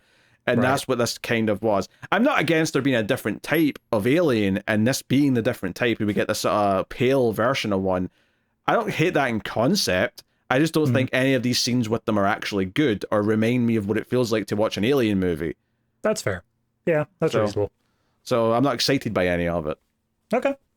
No, that's fine. I was just curious because obviously we didn't really get any Xenomorph stuff in Prometheus. So I was curious, hey, we finally get essentially a Xenomorph in this. Does that do anything for you in terms of getting you back on track? I think even the first viewing, at this point, it was clear it just wasn't a good movie. Like, the characters were all shit. They're being dumb. I'm not feeling connected to any of them. The exploration so far of this planet just feels like we're waiting for the things that the movie actually wants to get to happen. Because that's the thing, like, we spent so much of Prometheus with the characters in that investigating the ship, right? Coming in and seeing it for the first time. So having these characters wander around the same ship that just has to, has some moss and stuff growing on it because it's been sitting there for 10 years. But for the most part, it just feels like, okay, we're just repeating these beats in a much quicker fashion. And that's not that interesting. So, like, there's almost nothing particularly engaging about anything it's doing in the first hour, right? Doesn't give me compelling characters. It doesn't give me a compelling mystery. It doesn't give me compelling monster action. Every single facet across the board is at best weak or repetitive. Okay. So, I mean, that's fair. That's reasonable. Yeah. So yeah, David takes them back to his lair, which is actually a building from a city that was once occupied by engineers. And as they're walking to it, you see like sort of stone, like the ashes of like people who died here or something. Like it the looks bodies, like Vesuvius sort of thing, like Pompeii, with all the bodies just like frozen in place, but they're all clearly dead. One thing I did want to bring up though, and this is something that I haven't seen a lot of, but I did see one person bring it up, is that the engineers in the first movie, in Prometheus, had pure black eyes and were very, very, very tall, 9 feet tall, whatever. These people had like more human looking eyes, and they were more, based off of as we see them walk by, they seem to be more of like average human height. And also, based on the level of technology, it doesn't seem like they were like massively technologically advanced as we saw the engineers were. It seems like they were much more in terms of like, they have a temple here. They've got like stone carvings. It seems like they were a lot older down the tech tree. This seems more like a village rather than the home planet. This is like a sort of little outpost or something like that. I mean, the way that I was interpreting it was that humans, as established by Prometheus, were a race that the engineers created. I took this to be, hey, here's another one of those races. Here's another one of those, like, things that they came by. They said, hey, we're going to make some life on this planet. And it just happens to look closer to engineers than humanity ended up doing.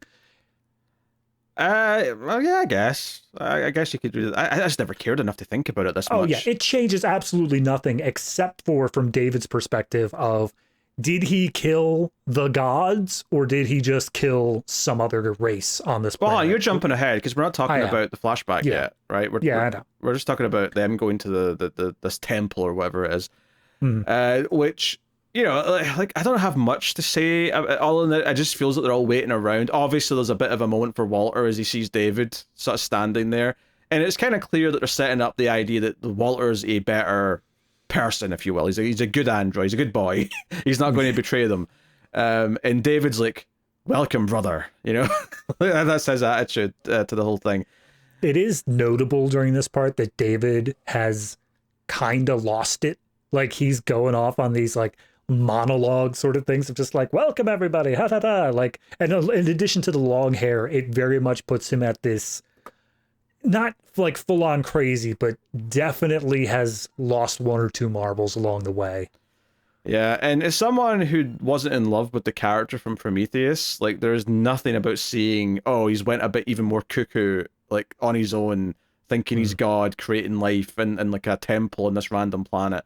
Like all of that's just kind of whatever. We'll get. I mean, I'm not even going to try and remember the order of everything here. And honestly, a lot of what they do here is like they try and communicate with the ship, and there's a whole like bit there. That's not that important. They eventually communicate with the ship. It's going to come down and rescue them at a certain point. That's fine. Yeah, we get a whole thing of Danny McBride up there saying like, "Ship, get us closer to the planet," and then the other 2 people are like, "But that'll destroy the ship," and he's like, "Screw it. I gotta rescue my people, and also I think my wife still be alive." I think the important stuff here other than the fact that it just kind of, this is where it really felt to me that Daniels is just a background character until she's treated like she's the main character at the end, and it's like you've just not given her that kind of treatment. So there's that. But you've got a lot of stuff with David and Walter, and David being like, do you know how to play the flute? Of course you do. Yeah. Oh, and Walter lost the hand, by the way. When they were being attacked after the explosion, an alien was coming towards Daniels, and he basically stuck his hand in its mouth to sort of like protect her. And it, you know, like so he's missing a hand.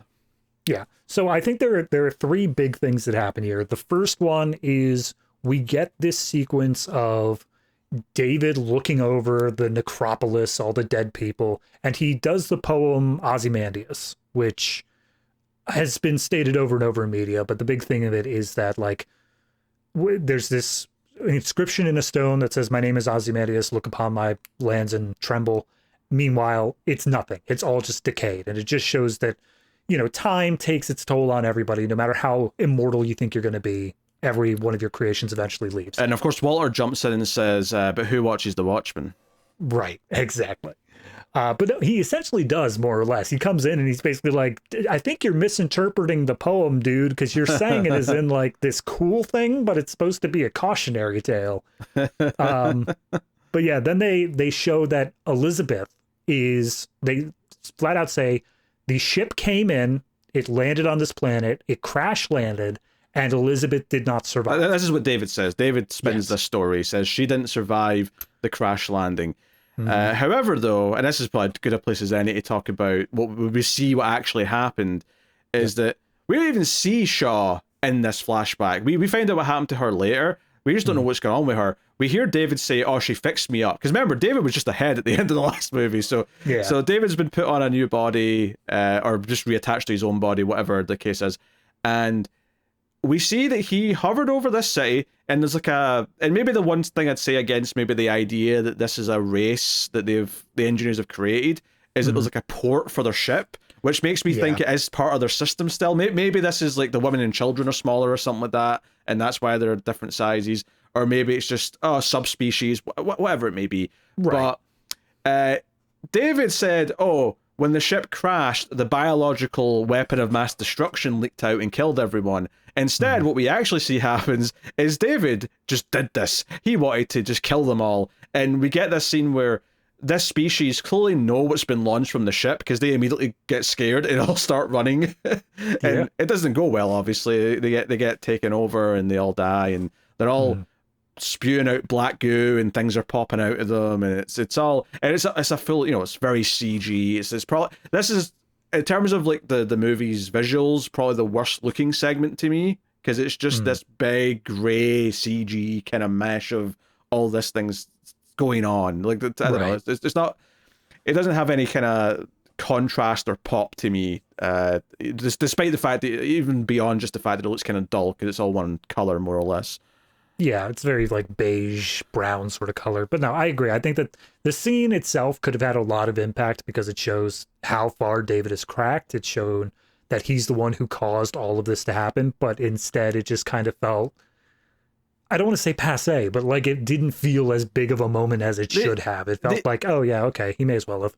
Yeah, the two things I'd say about this is, one, this just being like a small village in an otherwise desolate planet, at least from an engineer point of view. Obviously there's maybe wildlife, but otherwise there's no intelligent life.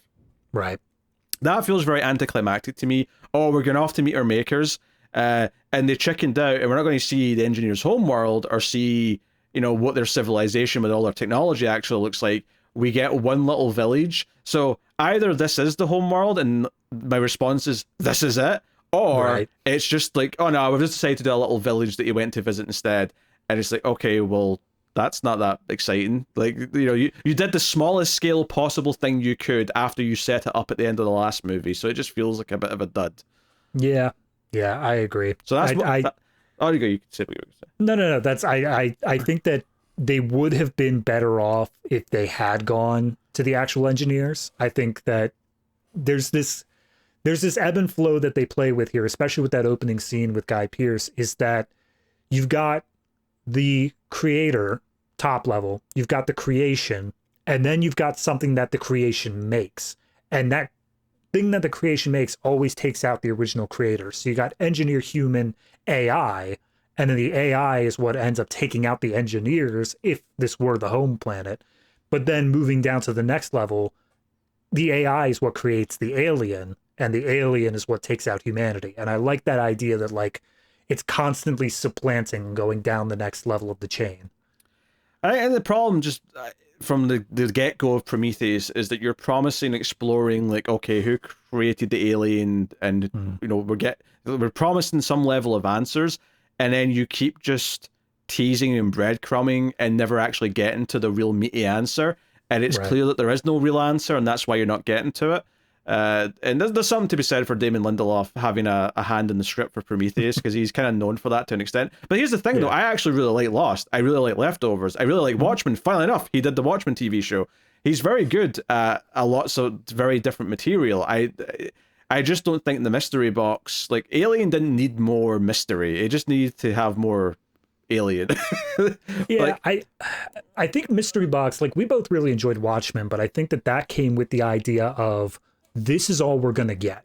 Yes. Like, we set up the mystery box and then we explain it, and we don't have any more extra stuff afterwards. Lost, and I think even this, fall into the same category of, we set up the mystery box and we have a general idea as to where we're going to go with it. We might even have full-fledged answers, but then the real world steps in. They give you more seasons of Lost, so you need to drag it out. Or they cut short your trilogy that you wanted to make and turn it into a 2-film thing. And therefore, everything has to get shuffled, and it makes it a lot messier.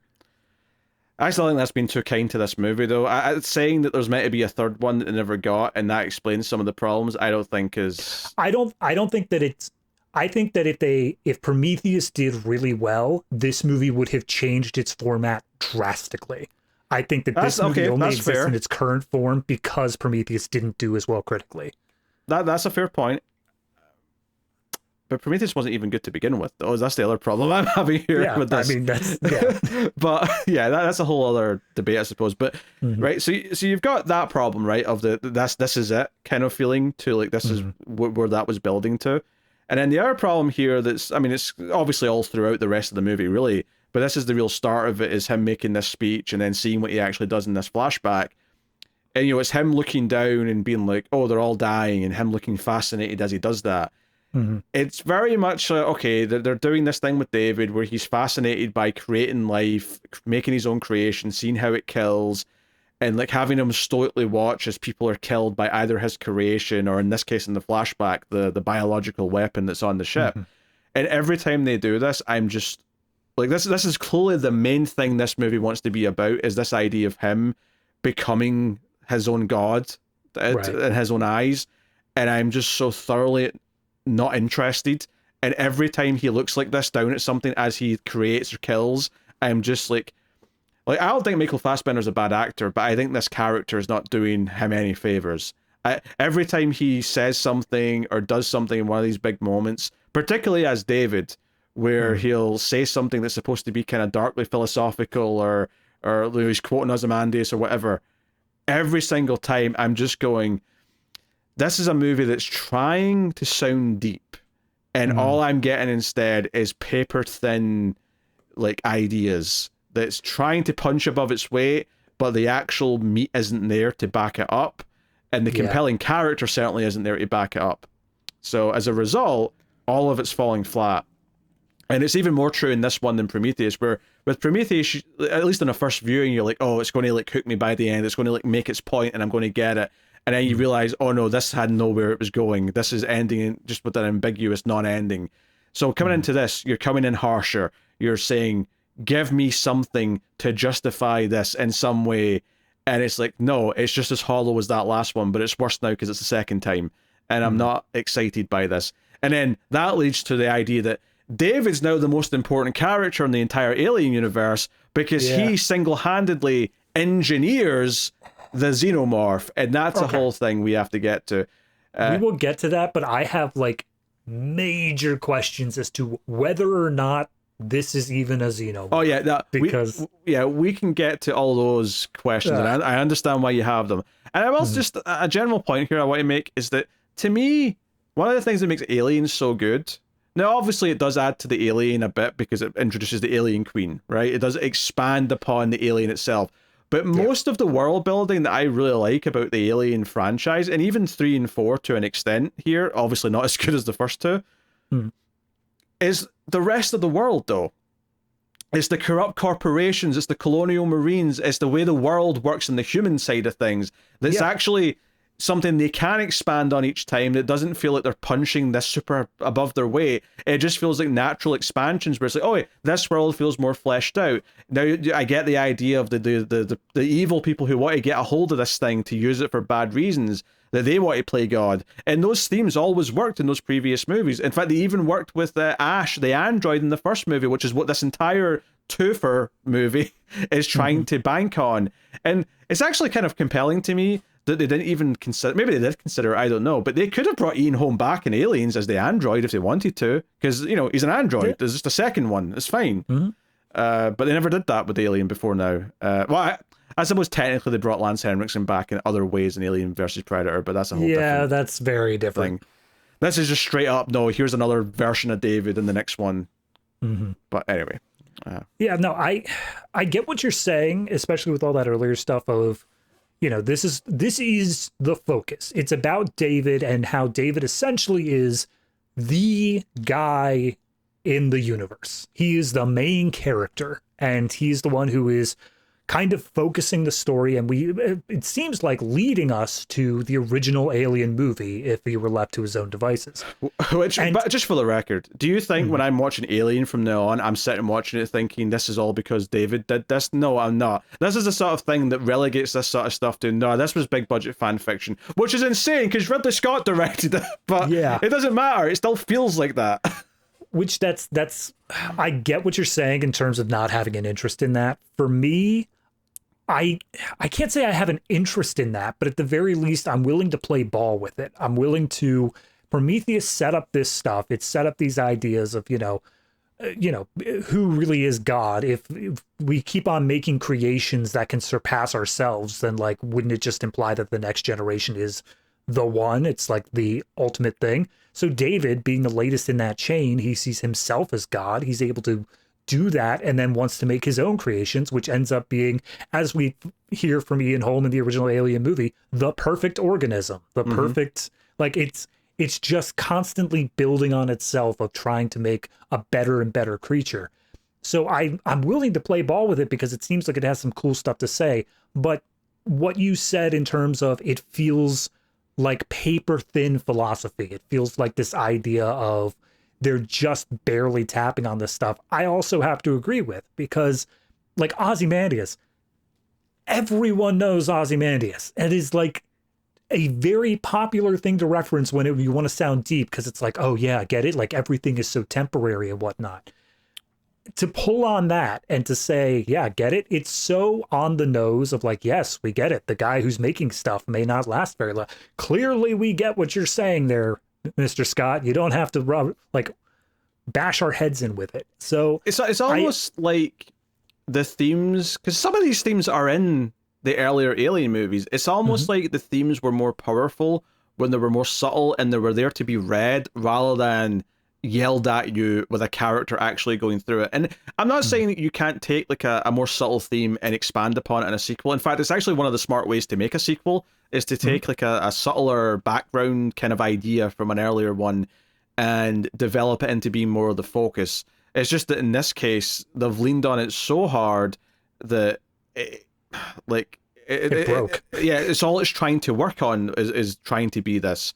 Because there's definitely good examples of that in the past. But yeah, some of these themes were absolutely there and they worked because they were there to be looked into. But Alien still works even if you're turning your brain off, because you can enjoy it for the spectacle, for how well it's directed, and for the simplicity of it being a monster chasing down people and caring about those characters. And then you can add on all of there's themes here about the life cycle, about forced pregnancy, about the monstrosity of that, and again, yeah, getting into the idea of creations and God and the android and the sexuality of it and all these different things. It's there to look into, and it makes it a more deep film. It makes it a special film, but it works on the surface level. I think the problem, in part, with these movies, and there's a lot of problems, but one of the problems is that if you take away what it's trying to say with these big, heavy themes and ideas, the movie completely falls apart because there's nothing else to hold it together.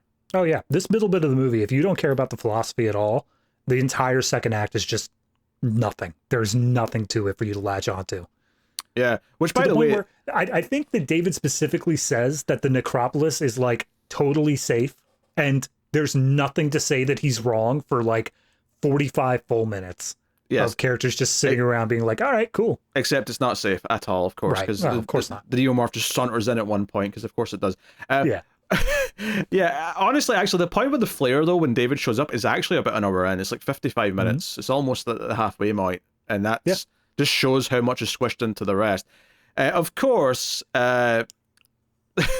so there's a woman on the security team, right, who I've not even mentioned up until this point because honestly she's a red shirt. She's had no lines. At least nothing memorable anyway. So she goes to, I guess for a piss or something. She goes to clear her head. I don't know what she's going, but she wanders off on her own, which horror movie 101, she's just doomed, right? So she wanders off on her own and she gets attacked by the neomorph, right? Gets her head swiped off, right? We see her head decapitated a bit later on, right? Whatever, fine. The captain goes looking for her a little bit later, and he stumbles in, and he finds her, but he finds her because David has stumbled onto this neomorph, and David's like looking at it like a father, and he's kind of like taming it by like shoo shoo shoo shoo shoo, and he's looking at, and well, I say in the eye, but technically there's no visible eyes. But you know what I mean? He's looking at it, and he's sort of like taming it, and the neomorph's kind of like calming down and staring back at him, and it's a whole thing, father and child, blah blah blah. And the captain stumbles into this scene, and like you just see like the red laser sight come over David's shoulder, and David's like, no, don't shoot it, don't fire, don't you fire. And of course the captain at this point is like, screw that, and just unleashes a clip of ammunition into it. It's not even that, like the "don't you fire" line is said, and then he goes off on his little tangent about like fatherhood and taming the beast or whatever, and then like mid-line the captain's just like, nope. And to be fair, once he walks past David, and David's all like, what have you done, he sees like, you know, his crewmate's head floating in the little like pond, and he's like, yeah, I made the right call, that thing's dangerous. I think David says a line something along the lines of like, you fool, he was totally docile, or he was totally safe or whatever, and then he just glances over to the pool with his dead comrade. It's just like, yeah, seems it, bro. Yeah, and this is where we have to talk about this captain being an idiot again, because David just kind of like, you know, the captain points his gun and says, hey, you better tell me what the hell's going on here, or I'm going to shoot you to shit. And he's like, all right then, come with me, I've got stuff to show you. And he leads him to his laboratory, I'll call it, right? And it's basically, you know, an area where he's got drawings up of various species that he's been tampering with. There's things that look kind of facehugger-esque or xenomorph-esque, but not quite, of course, right? They're all kind of a little bit off, different stages. Like we see like the neomorphs, and he's like fully like dissected them. We see them like splayed apart and all on display. And it's just essentially saying like, when I infected all of this planet with this stuff, I got some neomorphs to play with, and I'm trying to figure out how to selectively breed and such to make them better. Perfect. He wants to make it perfect, yeah. And he even implies at one point that he's, you know, he's been struggling because he's been waiting for the one ingredient he needs, and he's clearly talking about hosts. He's clearly talking about humans to infect, right? And the captain just doesn't get it. He's just sort of staring at things, and then David's like, hey, I've got the perfect thing to show you down here, and takes him down these creepy steps to this back little cave area where, would you believe it, there's things that look a lot like facehugger eggs, and it's like, yeah. So he's been engineering this shit, and he lures the captain and says, hey, it's perfectly safe, stick your head right above there. And the captain's like, yeah, all right. And I'm like, what about the last 5 minutes doesn't make David look like a creepy serial killer? This is like a mad scientist basement laboratory where he's been studying and like messing with species and genomes and whatever else. This is the most absurdly obvious supervillain nonsense that you've ever seen, and this captain just keeps going, yeah, that seems interesting, give me a look. Like, he just never really questions anything. It's so weird. I'm gonna throw one thing out, and I want to be clear. I don't wholeheartedly believe in this, so don't think of this as me taking a stand against you. I'm going to take you apart anyway. Go on. So we obviously exist in some sort of world where David is a synthetic, that his face is used pretty frequently to the point where Walter is just another one. He's there. And Walter and all the other synthetics seemingly are universally trusted. There's no reason to doubt anything that they're saying. So is there a belief here that actually, he doesn't think David is able to lie to him when he says, totally safe, don't worry about it? Oh, okay, that's a fair point, yeah. But I would like to pause that moment for a moment and just interject here. This is set before Alien. Do you remember how trustworthy Ash was in Alien, which takes place years after this? Hey, in Alien, Ash was 100% following orders. It just happened to be not the people on Crew's orders. So, well, to a point. There's the point where he starts trying to stuff a magazine down Ripley's throat, where it felt like he was going off script a little bit. That was also in the orders. You just didn't read that far. But there's a plot point in Aliens that the old models, such as Ash from 50 years prior, were a bit twitchy and had some faults, but Bishop's a better model. He's like more trustworthy. Yeah. So but you're telling me that in Covenant, years before Alien, we've already went through that? We already have a more trustworthy one? I don't know. That seems a bit fishy to me. Walter's also twitchy. He's just twitchy in different ways. Okay, all right. By the way, we kind of skipped over because we were talking about other stuff. Do you want to talk about David's magic flute? I realized we had to go back and talk. I mean, there's basically two scenes here. There's the first one where it's the flute, and then the second one where basically Walter's like, hey, you're kind of a maniac, and you killed this planet, so I'm going to go against you. I'm going to serve my humans. And David's like, oh, you're in love with Daniels, aren't you? Because I was in love with Shaw. I'm like, where are you? I don't remember that in the last movie all that much, but sure, all right. Between movies. Yeah. Okay, sure. But yeah, the first part's like, hey, like, you can make music, brother. You know, he's like, nonsense, you can do this. And he's like, I'll do the fingering. Yeah, they say that several times. They're like, watch my fingers. And they just tap the holes. How did you feel about where he kisses Walter and it's like kissing himself? So here's the talking about the flute thing real quick first. I like the sequence because they play it up to be this thing of robots. Like their one thing is that they are not allowed to create for themselves, and David has overridden that programming, and he's like, yeah, no, I just want to make something of my own. That's what I want to do. I like that from that sort of perspective of it informs, because that's set before we figure out all the crazy stuff he did with neomorphs. So it informs the idea of how far he's willing to go with that. The kissing thing. So he just set the scene. He says like, oh, you were in love with Daniels, blah, blah, blah. And then they share a moment where he's just like leans in and kisses himself.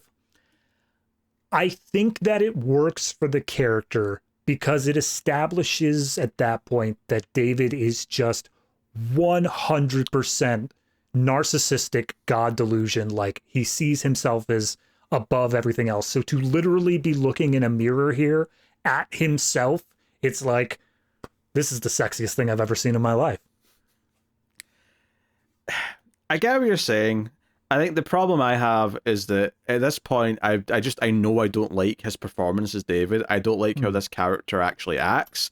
And as a result, moments like this just come across as kind of goofy and silly and feel like... Oh, it was goofy. I'm not saying it's not goofy, but I see the character development of it, and I see why it was put in here to further that sort of thing of the narcissistic God complex. So, anyway, so the captain obviously gets a face hugger on his face because obviously he does.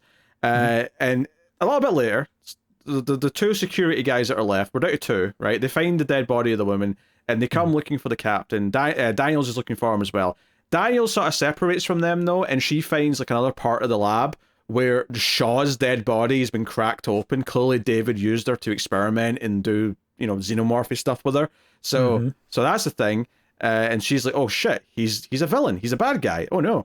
The other two security guys, though, are like looking through the lab. They find the eggs, and of course, one jumps out at Damien Bashir and face hugs him, and the other guy cuts him off. It cuts the facehugger off his face, but of course they don't know they've got acid for blood. So this guy just gets acid on his face, and he's got this big like CG acid scar for the rest of the movie. They put like a little bit of plastic over it. It's like a little. I think it's maybe like a fancy like med gel like layer or something like that. Yeah. But it's just, I mean, effectively it's a bit of plastic. But they do a whole like try to shoot the facehugger as it's darting around. Meanwhile, David is throwing Daniels around the room like she's a ball. Well, first thing he does is, well, no, maybe it is right after the throwing, but like one of the first thing he does is try to make out with her as well. He does. Yes. Yeah, that was the moment too far for me. Yeah, because he says something like, "Oh, I see why Walter likes you," and then makes a move, and then she's like, "I saw what you did to Shaw." He's like, "Yes, it's what I'm going to do to you as well." It goes full supervillain, and that's my big problem with the David character, is that even though I like, it's one thing not liking the trajectory of him, not liking that the movies focus on him so heavily because I don't find him that interesting, but ultimately he's just a hammy supervillain by the time we get to this point in the movie. That's all he feels like. He doesn't feel any deeper than that. Because of this scene, I agree. I think that if you just cut this one scene, not even out, but just down, and change like a few things about it before Walter comes in, I think that it would change the trajectory a little bit by the time we hit the end of the movie. Yeah. But yeah, this scene does, like, again, he crosses a line. I also want to say that by the end of the movie, obviously it's a big deal when she realizes that David's alive and Walter's not, right? Because they do a whole thing here, which is very telegraphed. It's very clear what they're going to do with this. Because Walter comes in to protect her and starts fighting David. Especially since by this point, because it's when Walter said that he was going to like go against David, David kills him. But Walter did point out that he's a newer model. He has some upgrades. There's two things with that I love in terms of the theming of this. One is that when, I think it's like just before the kiss scene happens, David says like, "Oh yeah, that Ozymandias poem.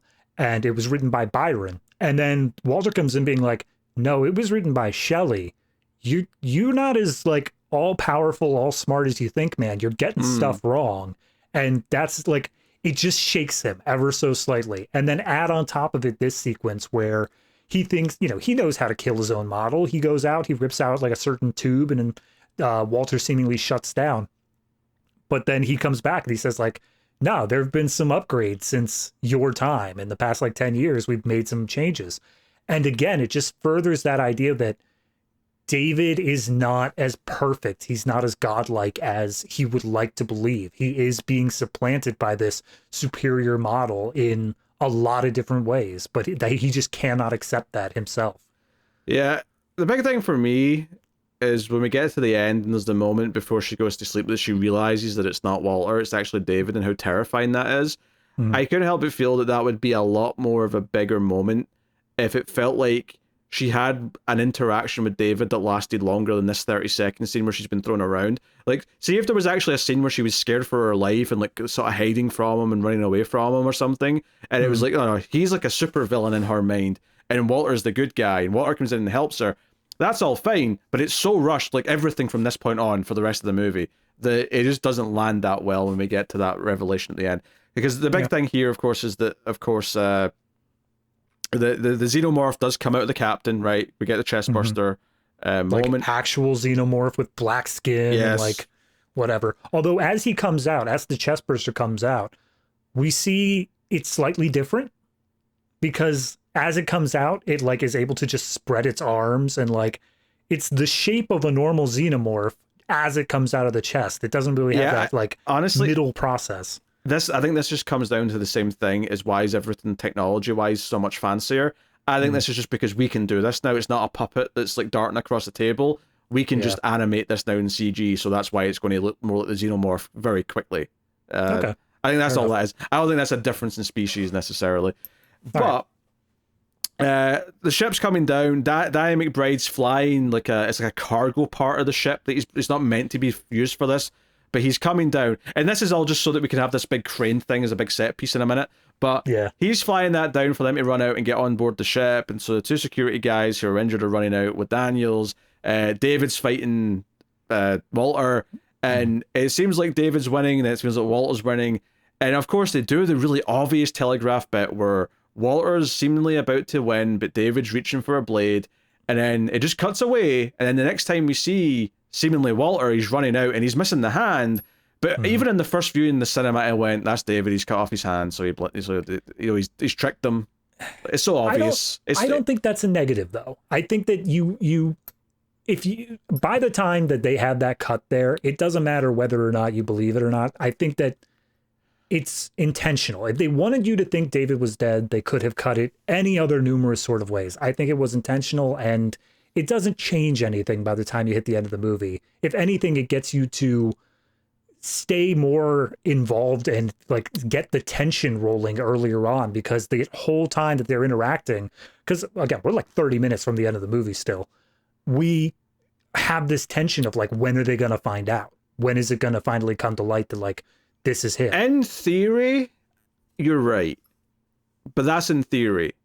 I think my problem here is not so much that it's obvious what they've done, even though it is painfully obvious when it cuts away. It's more the groan as they did it, because I'm like, oh, we're doing a swap thing where they don't know it's actually David.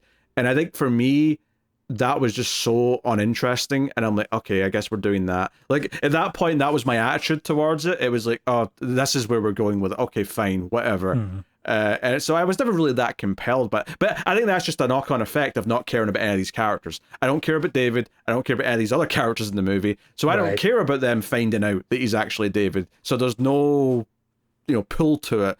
But regardless, we get this big set piece where Diane McBride's flying this thing, which is mostly a big flat surface because it's meant to be like a big cargo thing, with a crane at the back and just a little cockpit at the front. And they're all getting on board and they get into the cockpit, and the xenomorph now is jumping up onto this thing. It's up on the window. It's trying to break through. There's a bit of a set piece thing where Diane McBride's like seeing it on the cameras for the ship, and he's trying to sort of lure it into the thruster to burn it alive, but that doesn't quite work. Right. And eventually we get this ridiculous set piece where Daniels goes out and sort of chains herself to the ship, and she's like, all right, start moving around and I'll fire at this thing as it's darting around because the thing's tilting left and right and whatnot. So we get this ridiculous modern blockbuster CG set piece. And all I could think as I was watching this, both I think the original time, but certainly this time because I can remember what I thought this time, is this is a final scene that they're doing to compete with a Marvel movie, or they're doing to compete with a big superhero blockbuster. This is not actually the final scene from an Alien movie. And technically it's not the final scene. There's another 15-minute rushed part after this, but this is their big over-the-top, everything, the ship's flying through the air and it's moving around, the big crane thing's moving around. It's this big sort of teeth-like crane that eventually grabs the xenomorph and crushes it. And when it finally opens up, you can see all the teeth of the blades have melted a bit from the acid, and that's ultimately how they kill it here. But I think that's part of the thing here, is that as much as this is the 6th Alien movie, or 8th, including the AVP movies, they have just taken out a xenomorph that was in 10 minutes. It was born 10 minutes ago, and they've already found a way to kill it. And yeah. These characters were not as smart or as compelling as the characters in the original Alien, and for them it was so tough to just try and survive against this thing. And you can sit and you can give a little, you can check box things like, oh, these characters have got guns, they've got other things, whatever. But ultimately it's just this is meant to be the first ever xenomorph. This is literally meant to be the first one, and it's just disregarded after a big CG fest action sequence that doesn't feel like it's from an Alien movie. It just, the entire thing feels like it betrays what it's the same problem I have, again, to compare it to a Halloween movie with the Halloween 2018 trilogies. None of these scenes with Michael Myers actually feel like scenes with Michael Myers in the sense of pacing, in terms of how they're presented. It just feels like this is a modern movie just spludging the image of what you recognize into the middle of something else. And that's what this is. It's a big action set piece, I get what you're saying, and I agree with it just being an action set piece. What I will point back at in terms of this being the first xenomorph and comparing it to how it was in Alien, I do want to say that the fact that we see that this is David's, he has not been able to test this. This is his experiments. This is theoretically the apex of his experiments, where he's like, oh, I'm going to like make myself this, and I made these eggs and this face hugger and all that. But we see, based off of this and the next sequence later on, he still is observing. He's still picking apart, like, okay, what needs to change, what needs to improve. And by the end of the movie, we get the implication that he is going to continue his testing. So I think that to say that this is the same like xenomorph that shows up there, species-wise, yes, but I think that there are still massive improvements that are going to be made along the way to get to the actual alien that we see in Alien. I get what you're saying, but to me, that's a bunch of technicalities and like plot points from within the movie to explain something. When if I'm looking at it as just analyzing the experience of the movie as a viewer, right? All I'm saying is, if you're going to evoke the image of the xenomorph and you're going to tell me that's what this is, and that's what they're wanting you to take it as, because they want to have, like, this is our alien, you get to see the alien, be excited, you recognize this clap, you know what this thing is. If you're going to give me that, then don't make it this fodder that's killed so easily. Like, make it be so. And don't get me wrong, obviously, yes, in Aliens, they kill a bunch of xenomorphs quite quickly, but they're Marines, they've got big weapons. That's kind of the part of the point of Alien, is that they don't have a bunch of weapons, right? They're fighting it without those assets, without those resources. Right. I will say that I do think that one thing that kind of works for it, and they show this at the later, like the second section of the movie, is that the alien is definitely designed to be a ambush, close combat sort of predator. It's supposed to be a thing that like is able to hide around and then just get the drop on you. Having him be on this wide open cargo ship thing where there's no real place to hide away from the people it's attacking is a detriment to the alien itself. It's not able to get the ambush, and therefore they're able to fight against it a little bit better. Should it have been so easy? Probably not, and I'll agree with that. But that just comes down to it being the action set piece, the thing that we've gotten in the Alien movies where it's like, and now we're finally safe and we have nothing to worry about. Why is there still 20 minutes? Yeah, well, on what you just said there, though, I would say then they shouldn't have put this scene on a big flat surface. Why gimp your main threat that way? The whole point should be to make it such a threat that you're genuinely like, how can they possibly survive this thing? And not only that, they kill it with this really over-the-top way of having the claw grab it. And I'm not saying that you can't have the characters like level up and you can't have them fight back, but when Ripley grabs some guns at the end of Aliens and says, you know what, I'm not going to be scared anymore, I'm going to go be a goddamn badass. By the time that happens, you're goddamn rooting for her because you've cared about her the whole movie, and she's got a purpose, and you care about why she wants to fight. You care about the reason for fighting. And you don't have any of that here because these characters are so paper thin, you don't care about them. If arguably don't like any of them, I don't like any of them, really. So by the time we get to this point, and they're just taking out the aliens so quick, not only is it happening so quick as if it's an easy thing to do, relatively speaking, in the context of like just like watching them struggle in the movie, I also, like, I'm not rooting for them and I don't care about them, so it feels like, oh, well, yeah, of course, Daniels, the legendary character who, like, is tethered to the ship and, like, firing the gun, is like, you know, of course she was able to do this. Of course, Diane McBride, such a hotshot pilot, he was able to do this. Like, right. If you gave me characters that you built up over the course of the movie that I was caring about, I'd be like, oh yeah, like, you know, like, imagine this was the scene at the end of Aliens, right? Instead of what Aliens actually is, right? Bishop's flying this ship, and Ripley's, like, doing kind of similar things. There, it would be much better, but only because of the context of, no, at this point, I am so desperate for these characters to survive because I care about them, and they've earned the right to have a big sort of like, oh, we've done this. But the big thing is, though, is that they've been surviving against these things the whole movie. So them having a moment of luck or a moment of like, okay, we're able to finally do this, feels like they've really earned it, as opposed to, no, 5 minutes ago, these characters hadn't even seen a goddamn xenomorph and they've already killed one. Right. So that's the major thing for me. Yeah, no, and I mean, I agree with that. I think that is, again, it's a side effect of this is a Prometheus sequel rather than an Alien prequel. And it's almost like bridging the gap. There's almost that feeling that it is trying to get into more of the Alien mindset, even with just using the music, as you said at the beginning, like they are trying to ease into that a little more, but they are in a very awkward period here where they have to kind of finish up the themes that we got out of Prometheus of godhood and creating your own thing and blah, blah, blah, before we can then launch into, okay, but now it's actually just cosmic horror, or not space horror. Yeah. Although I also don't want to just give it the cop out of it's trying to be these two things and that's its only problem. Because I think it is just, I think both are bad. I think it's a bad movie. I think it makes a lot of bad decisions. Whether that's the director's decisions, the scriptwriter's decisions.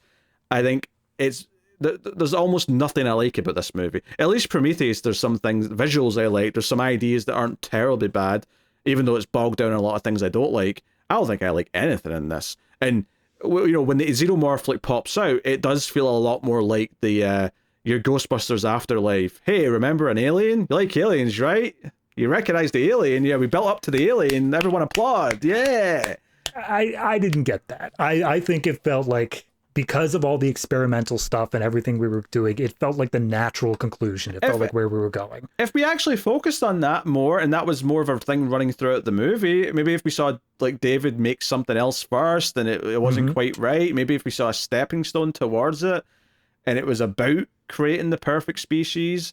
Well, I mean, that's what all the Neo... again, it was rushed. I'm not arguing that it's not rushed, but that's what all the Neomorph, showing the captain his steps. But that's my point. Even this stuff is bad. It's still bad. I don't think any of this is handled well. The execution is atrocious. Okay. So it's, it's still just, everything about it is still just poorly executed. Anyway, they get up to the main ship, right? And it's everything's okay. Everything's fine. There's all 4 crew members alive. Yeah. Out of the supposed 15 at the start, there's 4 left. You've got Tennessee, Danny McBride's character. You've got Daniels, and then you've got the other couple who stayed up in the ship, right? Yep. And Walter, technically. Walter/David. Yeah. So basically, after a little bit, right, there's a little bit of hearts to hearts with some of them, because there was a scene we glossed over, actually, but probably the biggest thing emotionally that happened when they were down the building and the palace or whatever. There's a scene where they finally get contact, and Daniels has to tell Danny McBride that his wife's dead. Yeah. That was a whole moment, and it was it's fine. There's nothing wrong with it necessarily. I think it does a good job of playing Danny McBride against type, because up until that point, he's the Southern guy. He's wearing a cowboy hat. It feels like a standard Danny McBride character, but then they tilt it here and they basically say no, he is emotional. He is a character who's not just the butt of the joke here. And it did a good job of playing him against type. I do think that the moment itself, which is him saying, hey, can I talk to my wife? And she says, can you take me off speaker real quick? I feel like he probably should have understood in that moment what that meant. Yeah, maybe he should have reacted stronger to that. Because honestly, the closest I think they get to having 2 characters have any kind of bond that I could remotely latch onto is probably him and Daniels, just because he's still so determined to save her and the rest of them, even after his wife's already dead. It's the one likable thing that any character has in this movie, is that he is still determined to save them, even when his wife's already dead. Oh, yeah. But what do you mean you have no other character interactions to latch onto, Pete? We get the gratuitous sex scene after this. Well, so here's the thing, right? Is the mother computer or whatever turns back on. It was off for a few hours because it was rebooting or something. I don't know. Danny McBride explained it. And immediately there's hey, there's an unknown life form on board. And it's oh? What? And seemingly, the guy got face hugged for literally a second and got acid on his face. He seems to have chest bursted. And maybe they're implying that David put something else in him afterwards on the ship, but it seems like they don't actually say that. So I'm the face hugger was on him for 1 second before he got cut off. Look, Pete, premature ejaculation affects hundreds of face huggers every year. I'm just saying, John Hart in the first Alien, that face hugger was on him for 24 hours before it came off. At what point is it laid its egg or the embryo or whatever, right? At what point is it done its deed? Because I don't think 1 second to 5 seconds, because it was in that range, seems like enough time to me, but maybe the longer the face hugger is on or allowed to be on, the longer the gestation takes. So that's why they were able to last so long with the chest burster inside, even after the face hugger was removed.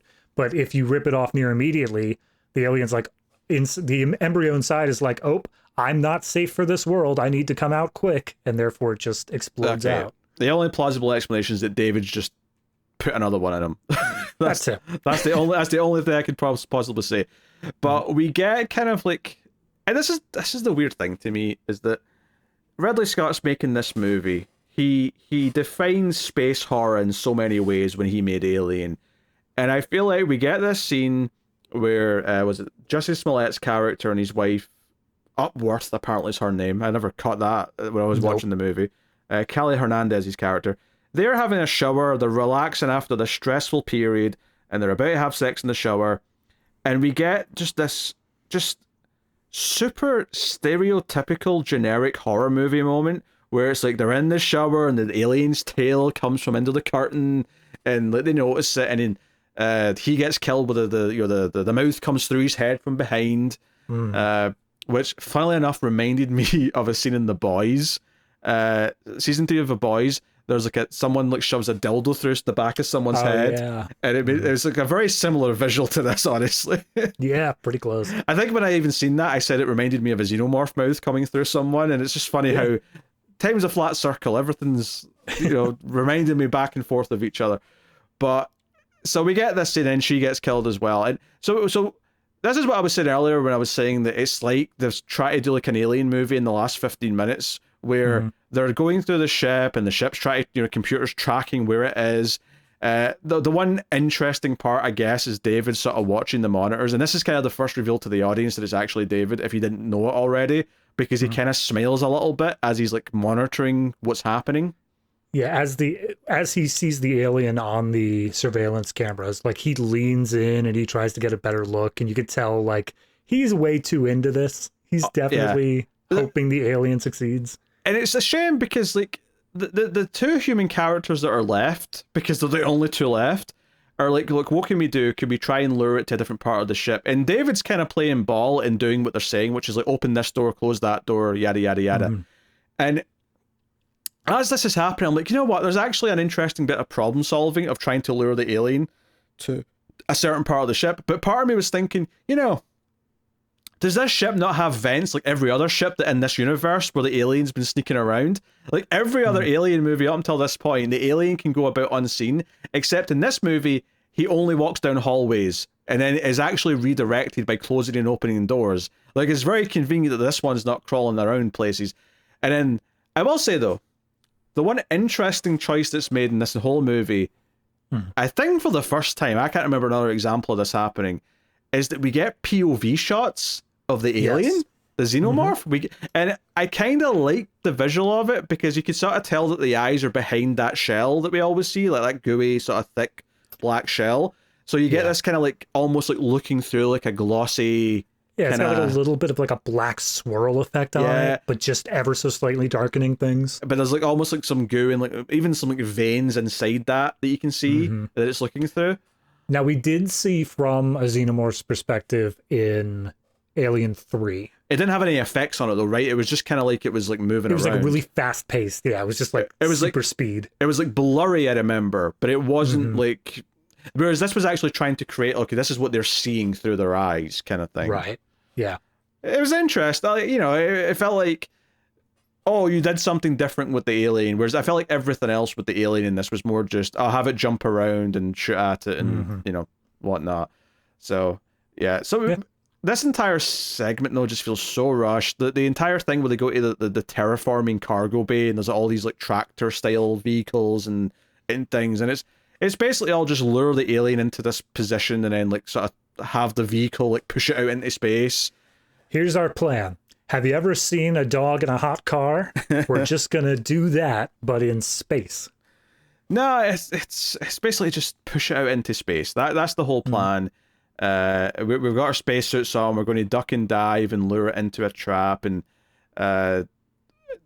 yeah, that's it. I don't really have much to say about it, to be honest. Well, the thing is that they try to lock it in like the cockpit of one of the trucks. It manages to bash its way out before their plan is complete, so they have to send a second truck out to like actually smash it because it manages to latch onto the edge. And then there's this moment where Daniels looks like she's like going to sacrifice herself. She's standing in the path of the alien and the truck coming behind her. And then all of a sudden she just drops down and the alien gets smashed by the truck. There's basically, it's like the truck's on this thing where it's like 2 elevated platforms. So there's like a sort of gap in the middle where she can duck into, and that's what she does. And then they're happy they've survived. It's a whole thing. Final scene of the movie is, she tucks in I always said Tallahassee, Tennessee.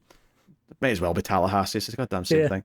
But she tucks him in to his cryo sleep, and she's going into her cryo sleep. So quote unquote Walter is like tucking her in, and just before she goes to sleep, she sort of looks up, and the door's already shut at this point, and she's like, Walter, when we get to the planet, can you help me build my log cabin?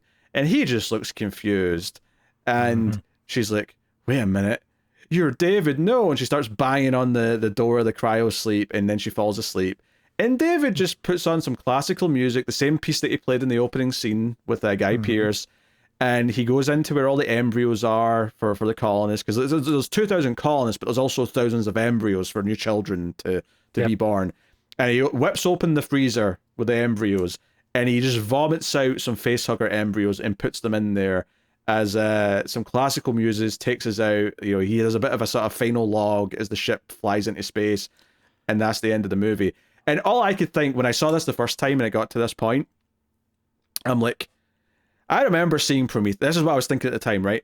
So coming out of Covenant, I was like, I remember at the end of Prometheus going, like they had the ship, but they weren't quite on LV-246, and they got like sort of kind of close, but like clearly it wasn't quite linking up with the Alien. Somehow with Covenant, they got so far removed from what could possibly link up, like, because the only xenomorphs that have existed so far are the 2 that have been killed, and David still has to develop them and have more of them, have tons of eggs, but somehow get them onto an engineer's ship so that the ship, the Nostromo, an alien can find them in the future. Meaning that, and the fact that they're never going to follow that up because no one cares, no one wants a follow-up to this movie, basically means that you can just retcon these from your head. They're just nonsense fan fiction that's never going to be important in anything in the future. Just wait. I swear to God, I will cause a disruption in the theater if Romulus says we're getting a distress call from the USS Covenant. Oh, if they even, because I know some of the like Aliens Fireteam Elite, the video game, did introduce some engineer stuff towards the end. Just not you didn't see any engineers themselves, but it was like more of their like ships and stuff. You saw like a big face, just like the Alien ship, but. Right. It was like, okay, it's still mostly just taken from Alien, but it's kind of this idea that even the comic books like added the engineers into the lore when they're doing Alien versus Predator stuff. And I'm like, okay, whatever. But yeah, ideally, I don't need them to ever reference the engineers ever again. Or at least if they do, they don't have to do it with David. They don't have to do it with all that stuff. You can maybe still establish the engineers, that was their ship in the first Alien, but let's ignore, like, they just had xenomorphs on the ship, right? Instead of the urns that were in Prometheus that David then manipulates and eventually gets the xenomorph, let's just cut all that fluff out and just, they had the xenomorph. That's it. Simple. Never have to think about it ever again. So that's kind of where my questioning as to what the hell is going on begins. Because I remember in Prometheus, they had like artwork and like engravings and stuff of the xenomorphs. Well, so at least something close to it at the very least. Yeah, something at least very close to it. So like, obviously, maybe like the neomorphs, that's supposed to be what they were instead. Like this, they just, it's an engraving, you can't do color. Maybe it was supposed to be the neomorphs, but like, I don't know. That's weird to me, the fact that the group, the neomorphs, were the only thing that they were talking about back then, and they were just the byproduct of the black goo. But here's the part that really gets me, is that... Yeah, but you also had that I guess it's a little different because it came out of an engineer, but remember at the end of Prometheus, you had that kind of xenomorph, but it was kind of more pointy. It was pointy and it was like blue looking. Yeah, no, that I'm divorcing that from my mind because I have absolutely nothing. The only thing I could think is that the creature that came out of Shaw, the what was called the trilobite, that ended up impregnating the engineer that gave birth to that xenomorph, that had never existed before, and therefore that was just its own branch off of Neomorph. It was its own separate little thing. Yeah, and why did Shaw? This is us talking about Prometheus now again, but why did Shaw give birth to essentially a big face hugger instead of an actual? Well, okay, but that's the thing. That's the thing that actually like really solidifies this in my mind of the timeline, is that it seems like up to this point, all of the face huggers and all of like the breeding stuff always had to be done in a 2-stage process. Because you remember, the black goo got into Shaw's husband, they had sex, and then the face hugger, or the equivalent thereof, came out of Shaw. Right. So always throughout this, the alien has not been... That's right, okay, that was the part I was forgetting. She wasn't face hugged herself. She was impregnated by someone who was infected with the black goo. Right, so it always comes from the black goo that then leads to notably, an impregnation.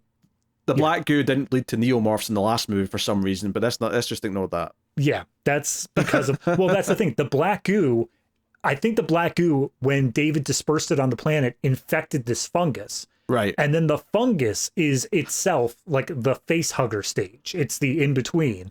And then when it infects somebody, it causes the neomorph to come out. So it's always in 2 stages. But here's the point I'm trying to get to, is that David, this is the very first time we've ever seen eggs. And the eggs allow you to skip that first step. You don't need somebody to create the face hugger. You're allowed to just start with the egg that then leads directly into that. I've got a question though. The Queen. That's the other part. I think Ridley Scott is completely saying Aliens is not canon.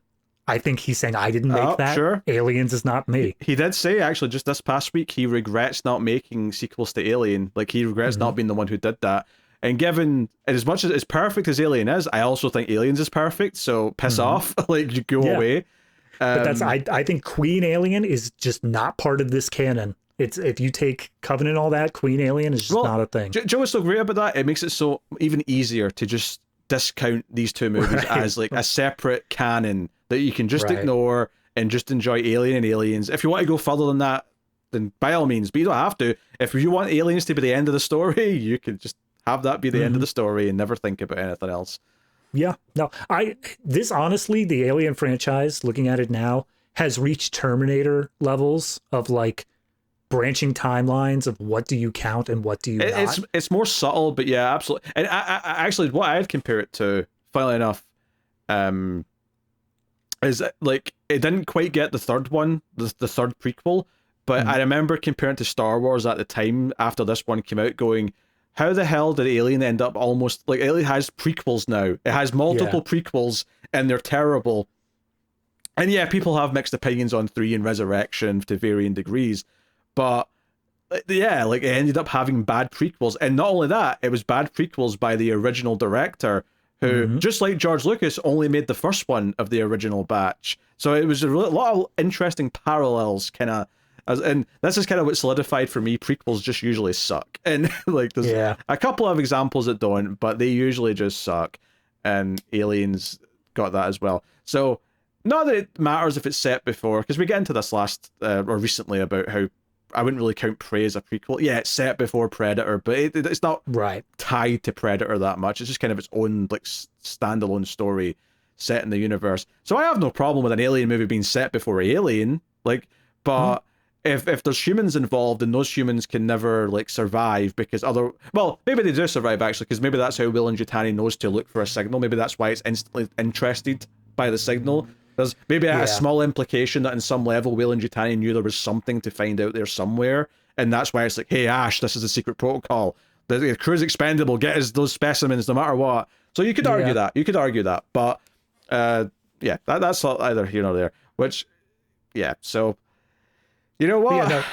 For me though, I think timeline wise, what needs to happen, as you said in the in between, is that David somehow needs to infect and engineer ship, and all of these eggs need to be laid out, and then we go into Alien. Like that somehow needs to happen in the in-between, and it just feels like completely impossible. It's impossible that it'll ever get made now.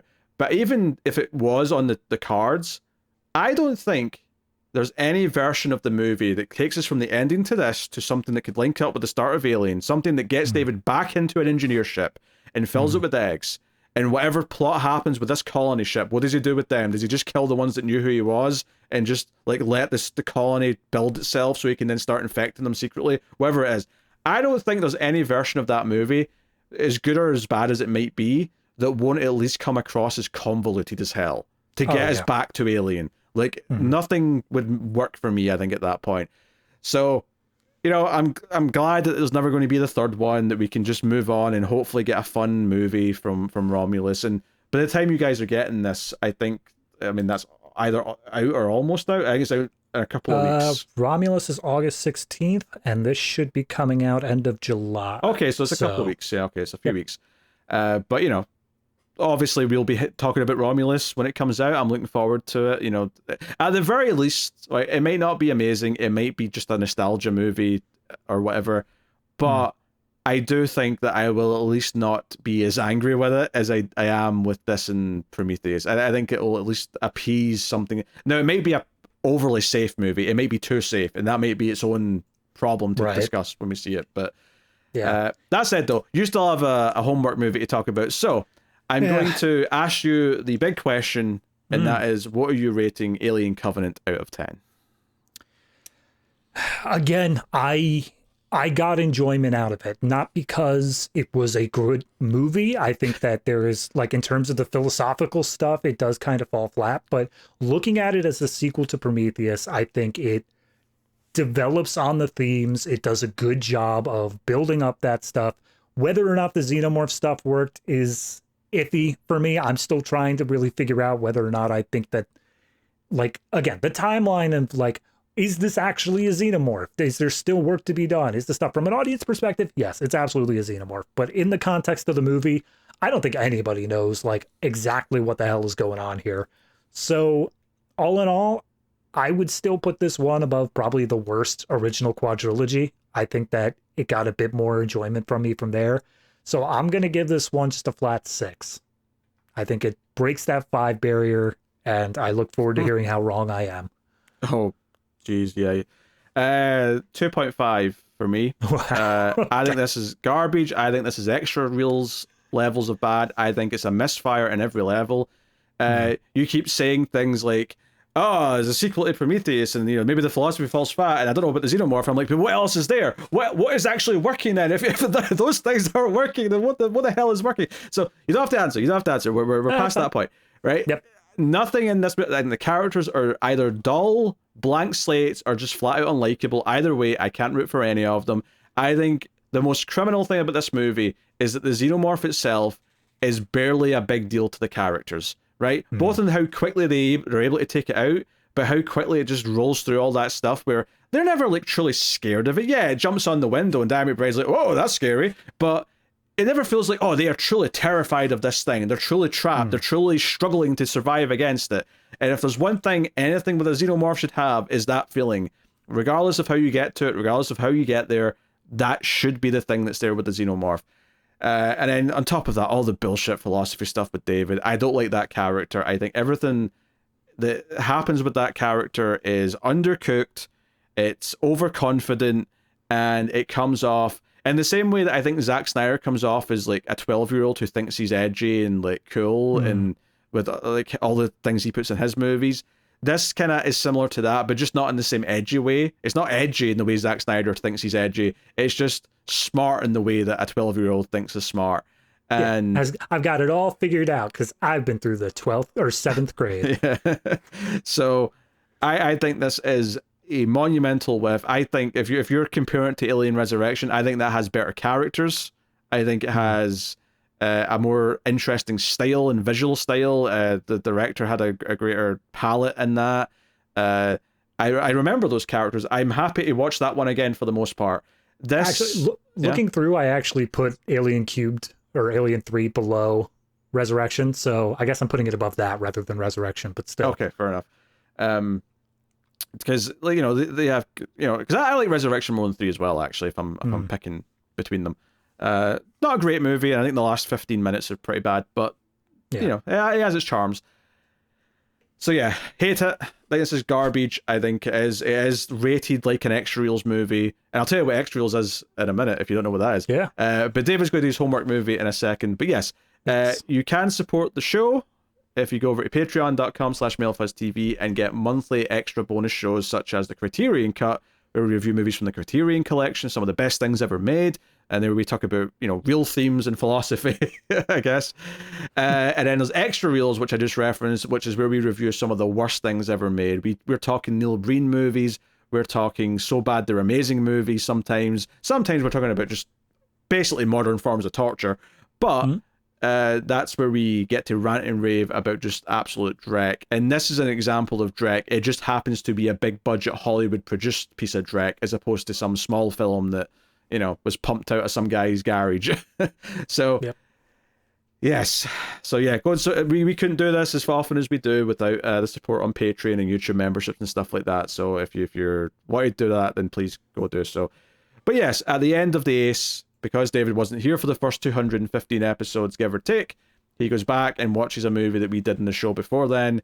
And it just so happens that he had one last alien-related movie that he hadn't done. So while he's not actually confirmed that he did this one with me, I've got a funny feeling that we're about to hear about a certain small town being invaded by a few xenomorphs and possibly the Pred Alien.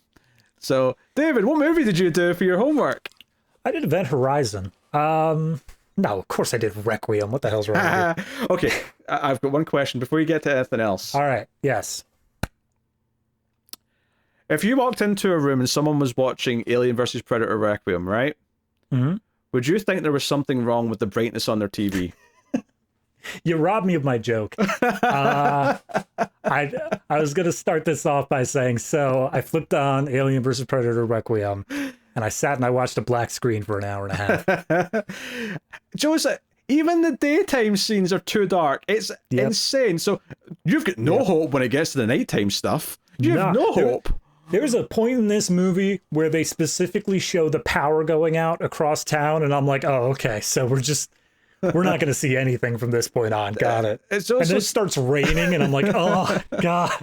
What's so sad to me is that on paper, the basic premise of Requiem sounds great to me. Like, if you tell me there's a Pred Alien in a small town with a bunch of regular xenomorphs, and a predator is coming in to clean up the mess that's been left behind by other predators, and we're going to follow a predator almost like he's a main character taken out. Not that he's the main character in the movie, but that would be my pitch for it. Is you're going to follow a silent protagonist of a predator trying to hunt the aliens down without interacting too much with the humans. That sounds like, you give that to the right director, that sounds like a 10 out of 10 experience to me. No, yeah, I really, as much as like effects wise and like they immediately get into the human plots, the concept of it right up when we see the the predator cleaner essentially getting the call to say, hey, we messed up, come down to Earth, fix this. Like, that all seems super cool to me. But then you mix into it the idea of like, I can't deliver a pizza to this girl I like. She's going to see I'm lame. And I'm like, shut the hell up, man. Isn't there also a thing about how, like, they were flirting or something, and it's about how he's actually looking at the clock behind her, or he's pretending to, or something stupid like that. You always turn around and you look at me in science class. It's like, I'm actually just looking at the clock behind you. And he's like, nah, you aren't. And then they later on do a callback to the line when she strips down to her underwear for a scene. Oh. Yeah, no, okay, so the major problems I have with this movie are, like, you can't see anything, and that's a major problem when, I swear to God, by the end of this movie, I was like, oh, okay, they're doing, like, the Jaws thing with the Predalien, where, like, I'm not going to be able to see it because it's purposely so dark. But we get to the end of the movie, and I still haven't seen it. Yeah. Because it's just never there. It's also, like, very badly edited as well, so it's too dark, and there's a lot of quick cuts, so the action stuff is just nonsensical. You can't see anything that's going on. Yep. Add on to it that there is I'm gonna say an ensemble cast, but like that is giving the word ensemble a very strong thing. There's like 7 different plot threads with the humans, and by the end of the movie, they all converge. But we were still introducing new plot threads like 45 minutes in. Like we were meeting new characters at that point, and they weren't immediately dying. Like we got them followed through. So yeah, it's a poorly structured movie effects wise. I mean, when I can see the effects, they look fine, but overall, it's just shot poorly as well. Well, you say the effects look fine, but that's like because you can barely see them because it's so dark. Right. And like I was thinking halfway, like in the beginning of the movie, I was thinking back to the first AVP and how they're down in this temple and it's so bright and like I could see everything and there's nothing left up to like horror because I could see everything moving. And I was like, oh, okay. They're adjusting for that. They're going the opposite direction by making everything darker. But then they overcorrected and they made everything way too dark for what should be just a normal ass town in Colorado. Yeah, and in this directing duo, the brothers Strauss? Strauss or Sprouse, I can't remember. Yeah. But I remember the credits at the end. It doesn't say the Strauss brothers. It was the brothers Strauss. That they said it like all pretentious. But yeah, anything else they went on to direct is extra reels material. It's not ace material. Oh yeah, no, absolutely. I looked into it after the fact. I was like, oh no, please stop making things. The only reason why that got done in ace is because it happens to be part of the Alien and Predator franchises. Like everything else they've made is just straight to extra reels.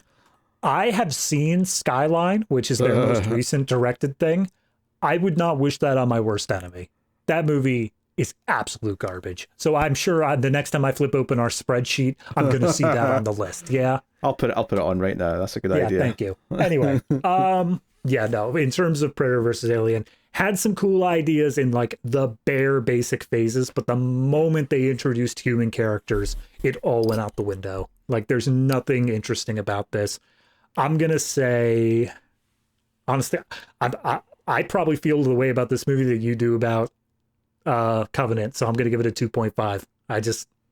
I cannot see anything that's worth saving out of this except for the overarching idea of Predator Cleaner comes in to take out an alien horde.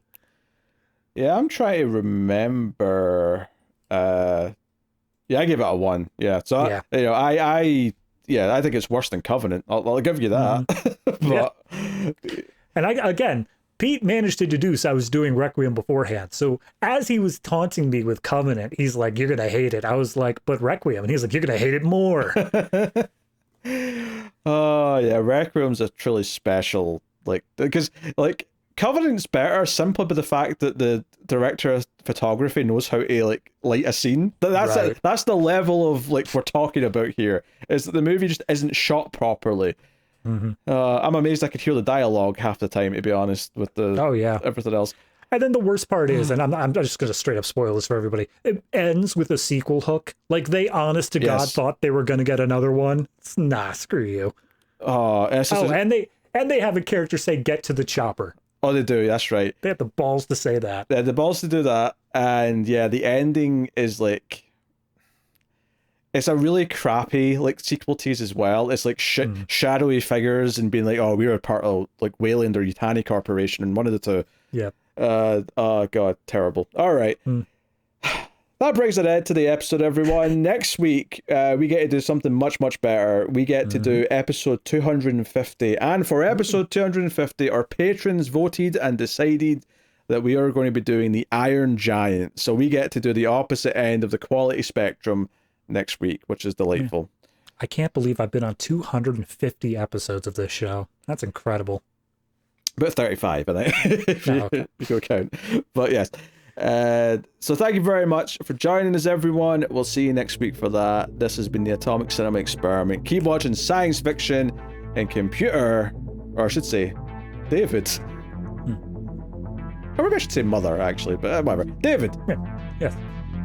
Get your flute out and add some salsa.